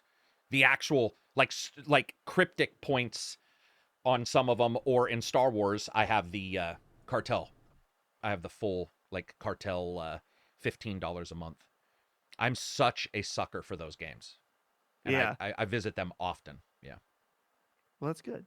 You gotta have a home based game you can or games you can come back to. So the other one for me is Bloodborne, which I've replayed many times. I'm waiting hopefully for a patch, but I might be waiting forever. So I'll never play Bloodborne again, I guess. Maybe they just need to just do the dark. I mean, I don't have no clue what's going on with Bloodborne. There's been so many rumors about that and so many back and forths that I think what happened is something was going on. As in, there was something occurring, and it feels like that something fell away. But we'll have to see. I don't know. It's weird. Hopefully something. This next one I think should be pretty easy to answer. From Gothic Hello Kitty. What's up, dudes? I'm interested in some kind of handheld gaming device. Since the Vita and PS3 stores are living again for the time being, I have to put myself on a waiting list at a local game store for a secondhand Vita, which the guy on the phone said it would be about $150 for one. It's not terrible price. Also, I have a PSP for ages, but I don't really have any good games for it. One of my questions are this: should I invest any money into getting solid PSP games, or get the games on the Vita store since I have a Vita, or perhaps both? Vita. Get them on Vita. Yeah, right. There's no. I don't even think that you know this way more than I, but I don't think there's a comparison. Is there? No, I mean the Vita is going to be a better screen and just a better experience to play them on overall, I would say. Though I don't think I've ever played a PSP game on Vita now that I think about it. But yeah, I would just get it for the newer system. Yeah, for sure. I don't know. Someone can write in and tell me if that's the wrong way to go. But let's see. On the Nintendo side of things, I do have a handful of dope 3DS games, but unfortunately, I accidentally killed my 2DS XL a couple years ago. I've been interested in a Switch as well, so I'm going to see if a new Switch comes out later this year that is worth getting.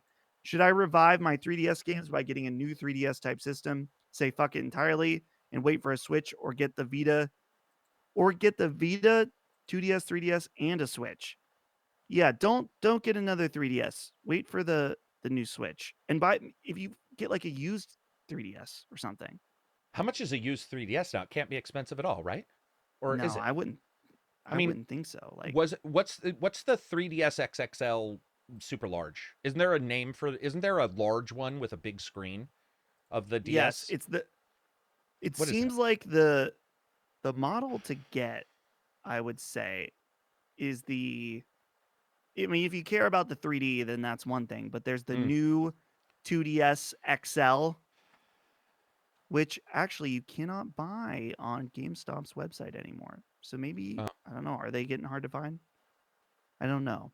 Either way, I think you're going to get a lot more value out of Switch than playing your old 3DS games. But that's just me personally. No, I would agree with that. I mean, but I'm not a big handheld reverse. I don't go backwards on handhelds for the most part. Yeah. I might on console, but I just don't on handhelds. Wow. Okay, we got another question about Vita and PS3. So we'll is happening? Just do this one. Why so many questions about what happened? Did some news pop up? No, they're just saying since just the Vita, of the thing? Yeah, since they decided not to close it. Okay. All right. J Lopez 7331. Hey dudes, hope everything is good. A little theory: after PlayStation deciding not to close the PS3 and Vita stores, do you think they realized how much of an interest there is still for older games? That they might do some type of Game Pass for older PlayStation games? I feel like this would be a good way to compete against Xbox Game Pass, even though Xbox is way ahead of the curve at the moment. I think we already answered that, kind of our thoughts on why they did it. I think that this idea of a retro Game Pass is manufactured in our heads. Like, I've seen that multiple places, like people write in like, what about a retro pass? I'm like, no, it's not. I don't think that will happen at all. I don't know how much a retro pass would offset these other things going on anyway. It would be, like a retro pass is fine, but I don't think it's a good comeback for this stuff. Does that make sense? They need a suite, like not just the antivirus. They need the firewall and antivirus suite that you buy, off a website. Sony needs a couple things, and I don't think just that one thing would really be worth it. I mean, it would be for those who want it, but I don't think it'd be a system seller or anything. Yeah. This next question, very interesting to me. Harris 234567-8 says, if the Snyder Cut somehow influenced Konami into letting Kojima do one of the following, which would you rather have happen? A complete cut of Metal Gear Solid 5, taking the content from Ground Zeroes and the Phantom Pain, and not only introducing cut content, but actually releasing it as one final finished product the way Kojima intended, or Silent Hills. Oh, or Silent Hills? Silent Hills? Well, yeah. That was at the end of the demo. It said Silent. Yeah. I think it said, it was Hills. Plural. Yeah, it was. Silent Hills. Okay. I'm just going to straight out say it. I don't like Metal Gear that much. I liked Phantom Pain somewhat. Not a huge Metal Gear fan. I would love to see. I'm not even a huge Silent Hill fan, but the idea of Silent Hills and the way PT sort of worked out, I would rather see that. We need a good horror game, and we need a masterful horror game. What I mean by that is a big one. Like, we don't really have one, do we? No. Well, Control, Paranormal, but right. And Resident Evil, but they're their own thing. So yeah, Silent Hill. I would much rather see that. I think I'd be interested in that. I think I am going to have to agree with you, even though I do like Metal Gear, just because Silent Hills had so much potential. The Junji Ito collaboration and Guillermo del Toro would have been different. That fell through too, didn't it? Yeah. Yeah, I mean, all that fell through. They've tried multiple times. It's obvious somebody wants to do something. That's another thing. Like, I don't know where Metal Gear is, because what I heard was, like, shopping the IP, not having just him work on it. The idea of where he is and where Metal Gear is and where Silent Hill, I think he might be interested in Silent Hill. I mean, I don't think. Sorry. What I mean is, he would be more interested in that. And I think that's cool. Let him, like, if that's his thing. How PT? So PT was the demo he worked on, right? Or the whatever. Okay. Did we ever find out the team size for that? Is there any indication? Do you know of any behind the scenes like articles or or interviews or anything about that? I don't. I remember there's something in my mind that there were theories that like they were kind of working on it undercover, right? Higher ups at Konami. That's what I was part of. I don't know if that was ever verified, but that was. Are you saying that was possibly a part of his ouster, a part of him getting in trouble? That would make sense to me. Yeah, but I don't know. But I mean, if he's working on it, right? Because he wants to. Yeah. And and he knows he can get in trouble, and he gets in trouble. That's the type of person you want to make your game. Right. Right. That's the heat. Like, if somebody's doing it, that's who you want making your horror game. Like, the risk taker. Yeah. Did you do PT? I did. Honestly, I found it to be so incredibly creepy and scary. Oh, I thought you were gonna say boring. That it was almost too much. But if a whole game came out, I would play it. Like, for sure. No doubt. Just wear some Pampers. Just fuck out. Yeah, I'll exactly. do it, man. I'll do it. Yeah, it'd be fine. I found it okay because there wasn't a lot, but it was, it was obvious that there were some cool ideas, and yeah, I'd love to see. I like horror games. They just have to be a certain type. Some I don't like, but I think that one would be fine. What was the last Silent Hill game? 4? No. Oh, I don't know. I actually don't know a lot about. I've never played a Silent Hill game. Oh, you haven't? No. There's the one with the chains. I think it was an Xbox one. The Room? Silent Hill The Room. That sounds familiar. That's the last one I think I played, and I think that's Xbox, or it might have been Xbox 360. But the horror game I love was Condemned on the 360. Oh, I remember playing the demo for that when I was in 6th grade. Creepathon. And like shitting my pants. Yeah, it was pretty creepy. Yeah. Okay. Mason 385 writes in and says, "Hey boys, being huge fans of RPGs, can you rank these RPG occurrences by how satisfying they are?" That's a very oddly specific question, but I guess let's go for it. Upgrading your weapon and one-shotting a previously tough enemy, meeting the stat requirement to complete an objective using word/skill, receiving a quest for an item only to tell the quest giver you already have acquired the item, sneaking by a huge group of enemies undetected. Have a great day, Sean Mason. I'm just gonna say the best one because I think ranking these is they're so wordy. Yeah, they're wordy. I like it when you already have an item for a quest. That is very satisfying. Like and that is pretty cool. They're like, oh, I need 30 whatever, 30 cowtails. And you're like, oh, these right here? Yeah. Bitch, I have 60. That feels good. That feels good. Yeah. I know that feeling. For mine, it would actually, strangely enough, be something I like when stealth works. Like that there's something about when I'm like when I get 2 or 3 stealth kills in a row in I just did it in Mordor, but in like an Assassin's Creed of Mordor, when it works and it feels good and you feel like you're in control of something, the combo of kills, like that conga line of kills kind of thing, just kill. I love that. I love that feeling. I always know it'll end because I always suck. I always fuck it up, but when I'm in the midst of it, it's very satisfying. Right. Yeah, for sure. That's like Hitman for me. It's like that satisfaction. Such a good game. Silent Assassin, 5 stars. It's a good feeling. And actually, Karak, that's the end because the last 2 questions are directed directly at Maddie.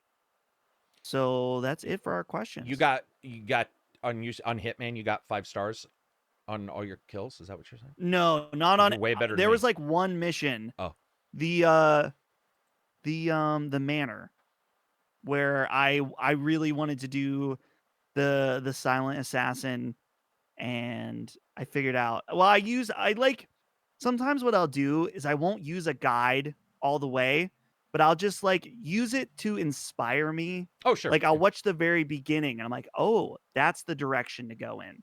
So yeah, I sniped the old lady and took her out and got out. No one knew. It's fantastic. I mean, I'm a little bit jaded about Hitman because I feel that I'll go as far as to say that 3 might be 2 and 3 might be a classic. Might be. Well, they're pretty close to them, and I feel that just no one talks about them like that, and I'm stunned. The amount of content they have is basically Skyrim, but for Hitman. It blows me away that they're constantly doing exclusive stuff. You have multiple endings, multiple ways to start the game. No other game's done that. No other game has stated, like, you're going to start in different places. Like, it's insane. And that changes the entire way the game plays. And it bothers me that Hitman really came out and it is just like, it came and went, man. And it got good reviews, man. Like, I just don't get it. Do you know the YouTuber Super Bunny Hop? Yeah. Do you know him at all? Yeah. He just did a review because he's reviewed the individual Hitman 1 and 2, but he did like a review for the World of Assassination trilogy. It's a really stinking good video. I highly recommend it because he went and replayed all 3 games at the same time, and he was saying how playing them all at once basically playing Hitman 3 as like one big giant game, and how incredible it is, and how when you play this game all at once, the story actually makes some sense and stuff like that. So I recommend his review for sure. Check it out. I'll check it out because that's probably one of the only videos that I'll watch stuff on or only games is Hitman. I don't watch a lot of stuff on games after I've played them. You know, like, I mean, because I've played them, I'll play the game instead of watching a show. Like if I'm interested in it. But dude, Hitman, like I'm not mad, like I said, but I'm puzzled by the lack of oomph behind the talk around Hitman when I see oomph behind Splinter Cell, which has had its shit games.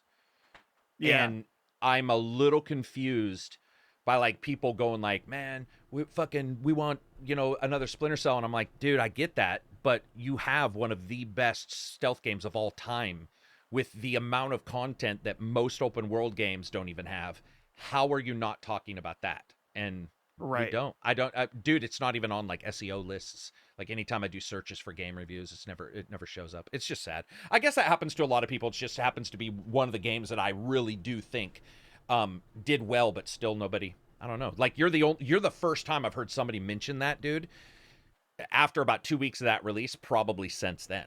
You know, people just don't talk about it. It's just too bad. Dang. That was the end of the questions. Let me make sure that we've got all of the news stuff out of the way. Was there anything I missed on the? I want to make sure I didn't miss anything that you had thrown in here. I don't think so. Nothing. I was looking at. Let's see. I always gather my news from. I just sort by like top of the week from Reddit. Yeah. Or Reddit games, and nothing too crazy. Okay, I'm a little mad. Portal. Little mad. I'm reading something right now. So apparently, Wraith the Oblivion came out. I didn't get a review code. It's out. Dang it. Okay, so the VR game, Wraith the Oblivion, is getting stellar reviews. Shit. Oh, I was making fun of that game on my stream because I said the name was terrible. Well, it's Vampire the Masquerade, Werewolf the Apocalypse, and Wraith. They're all in the same world. Well, my joke was that it's Wraith the Oblivion Afterlife. And I was like, you can change up those words in any combination, and it still is like Afterlife, Wraith the Oblivion. The Oblivion Afterlife, Wraith. It's bad. It's bad. Dude, this is by the way, Wraith the Oblivion Afterlife was, so 97, Mark Hague Ryan made it. It's my favorite RPG world in the universe. And like, it's so edgy. You know, it's so it's like that Oblivion, the Wraith, like we can't be scarier. The bad guy, Darth Sidious. You know, it's just it's old shit names. But dude, the VR game's getting. I just saw a review pop up. The VR game's getting stellar reviews, so I'll have to check it out because Werewolf did not. That reminded me, Karak. I bought Pistol Whip on a whim last night. That's the Steam $10 Western credit. One? It's a VR Pistol Whip. Is it a Steam Western one, though? Is it the Steam VR Western? Oh, they have a new edition that's going to be Western, I believe. Okay, so this is a different one. Yeah. But it's so embarrassing because I played this game for maybe 25, 30 minutes, and there is so much, like, ducking and squatting. Yeah, I know this game. Dude... It's like I haven't even really gone anywhere today. I'm like, oh man. Yeah, right. I'm like, holy shit, I'm out of shape. It was actually a good wake up call because I was like, all I did was squat around and play Pistol Whip, and now I'm like trying to get around, like my legs. I didn't even fight real people, but it feels like I did. Dude, it definitely does. That game, I watched one of my patrons. Has that been on something else? Because I watched that a long time. Was it? Oh yeah. So it's been on. It's like on every major. Okay. One of my as far as VR people in Discord was playing it, and it looked very cool. But there was also there was a lot of shit going on. It is not a sedentary because some games that are shooters, they're pretty sedentary. You can still get away with just a lean and some thumb. But that one from because I remember she got done and she was like. Breathing into the WMR mic. I think that's it for news. There's a couple Xbox things, but it's like it's been hit so many times. There's a couple Sony things, but they're just the stuff we've already hit. It just doesn't feel like it's really. I looked in the news. I didn't see anything big that I don't think we've missed. Maddie would have had a Bethesda thing, but I didn't even see. Maddie would have had a 5-hour video on a Bethesda thing, probably. Yeah, bastard. Dude is prolific now. Did you have a? You said you had like a hot topic or like a hot take. Maybe that would be a good way to end. I've been trying to remember it for the last 15 minutes. It popped up while we were talking, and I was like, "Oh, I gotta ask about this." I don't know what it is. I've no actual clue. But this, what time is it? It's 3:30. We got done a full. Well, we started at a good time too. Unlike Maddie, who'd be late, and we'd all be talking. We started at we actually did well. How long have we been going? This says 2 hours 11 minutes, and I started about 5 minutes early, so about 2 hours and 5 minutes. Is there anything random we want to yak about before? I got a drone. No, just out of game stuff. Yeah, can't get it to work. $1,000 drone. Dang it. Fucking can't get it to work, dude. FPV is what they're called. You wear visors, you wear VR. Oh, I've seen that. Yeah, got it. All excited, saved up for a long time. Finally bought it. Nada. It's been a month and I still can't get it to work. That's my cool story. Here's my random thing right now. I have an LG CX that I use on my desk. Yeah, I have a Pixel right now that's like glowing. And it's only glowing on a white back, like if the pixels background are is lit white. up. Yes. Now I bought this in December. I don't know. Is that something you warranty, like a bright glowing pixel like that? Well, if the plasma is basically always on, I thought the C's have the clean view or whatever in the system menu. The pixel refresh. Yeah, I would try that. I should run that. Yeah. Right. There is a warning though, I remember, from the manufacturer that was like, don't run it a ton of time. It's almost like SSD. Don't randomly like do a bunch of shit on it, because they do have a particular like right number that they hit. Right. But I think they were sort of warning people who were nuts and running it every day. But yeah, you should definitely do that. That's a good TV. It's big though. I forgot about that. To run on your, how big is that? 48. Yeah, this is 42 and it's already too big. It makes me a little motion sick because it's too wide. Are you close to it? Yeah. Yes. Yeah. Like, see, I can touch mine right now. I've gotten used to it. And honestly, now I prefer it. Like, initially I was worried about eye strain. That's what happens to me. Your eyes darting around, but you don't get that? I don't know. What about motion sick? Because so when I play shooters, I don't know how close you are. Like, I'm literally tapping mine. But there'll be times where I'll tap mine. Yeah. Oh, that's pretty much the same. But yeah, I do this a lot. And then if I'm playing a first-person shooter, sometimes I'll get motion sick from just too much screen. But that's just me. I'm a puss when it comes to motion sick. The only thing that, for some reason, I don't, for the most part, get motion sick, other than like certain movies if there's too much shaky cam. District 9. But I don't know if it's because I have control, if it makes a difference. But it's a huge difference for driving. You'll never, almost never get sick if you're driving. But the moment, like, my wife will be like, I want to drive. And if I look down for a quarter of a second, it's like instant want to throw up and head. Like, I'm really susceptible to it. It fucking sucks, man. It's VR too. I don't get it as much. Yeah. It's so funny because were you on the? Was it this podcast? I can't remember. But I have a follower. He's Solid Rev is his name, and he's sort of like a bro. And his son was into all these games, got VR, and it was so funny. This guy who's like all tough and shit, and he's like, oh my God, I'm going to die. He's like, I did VR for like 5 minutes. I feel so sick. And I was like, I know it doesn't matter how tough you are. If VR sickness hits you, it is the worst fucking feeling. People have no clue. I don't know if you were watching the channel at this time, but I was telling Maddie about the Skyrim weekend I did. So this was pre-COVID. I invited everybody to come over to play PSVR, and I had Skyrim. Everyone went home. We had friends who were upside down on my couch just moaning. They were so sick. Holy shit. It was hilarious. I filmed it. It was fucking... Because I took everybody was like, dude, what are you talking about? I don't need it. I'm like, well, I want to play D&D tomorrow. 18-hour game. We're going to have a huge... And they're like, don't worry, you need it. I'm like, man, I really want you guys to stick around. They had to drive 4 hours back home. They all came over. They were that sick and it was in Skyrim. They got to the bear in the cave and they moved sideways and they had never saddled or strafed, depending on, they had never strafed in a game before. And I watched one of my friends. He was perfectly fine. And he gets the bear and it happened to every person. And they said, sneak by or grab the bow. And he's like, or sneak by or shoot it. And he grabs the bow and he looks at it and does the thing where you're trying to make sure it's not activating. And it was just instant fucking helmet off. And it was like, oh my God, something's wrong. And I'm like, uh-oh, you're probably sick. And he's like, oh my God. And he just got white. He was so, it's so weird. And then other people would play it, no issues at all. So I have no clue why some people are susceptible. Are you? Do you get like? It depends. VR stuff? The worst VR sickness I ever got was when I played the Marvel Oculus game that they eventually delisted.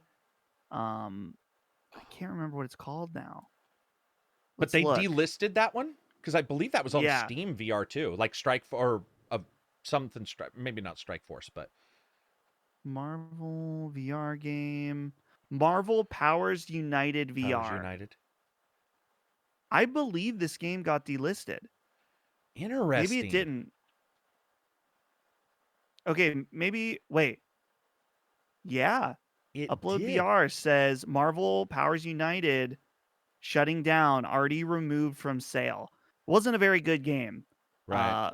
But it didn't run super well on my PC for some reason, but I tried to play it anyway because I think I was reviewing it or doing some kind of content on it. Right. And it was like you would like turn and then explosion and the frame rate would just and then boy, it was not good. It's actually making me a little like weird in the stomach right now just talking about it. People don't get it. I don't know what it is about VR sickness, but I get car sick all the time. That's bad. But VR sickness is like angry ass doll headache, sick to my stomach, not wanting to move, not wanting to watch TV, just wanting to sit and moan and just be like, fucking please go away. I'm such a pussy when it comes to like headaches and like sick stomach. Like I'll deal with anything, broken bones, I'll be like, whatever.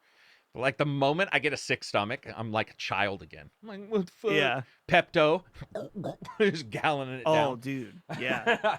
I always tell people that try VR, or if I'm like letting them try my VR, I'm like, listen, if you start to feel even the slightest bit sick, take it off. It will not get better. There's no reality in which it gets better. It only gets worse unless you take it off.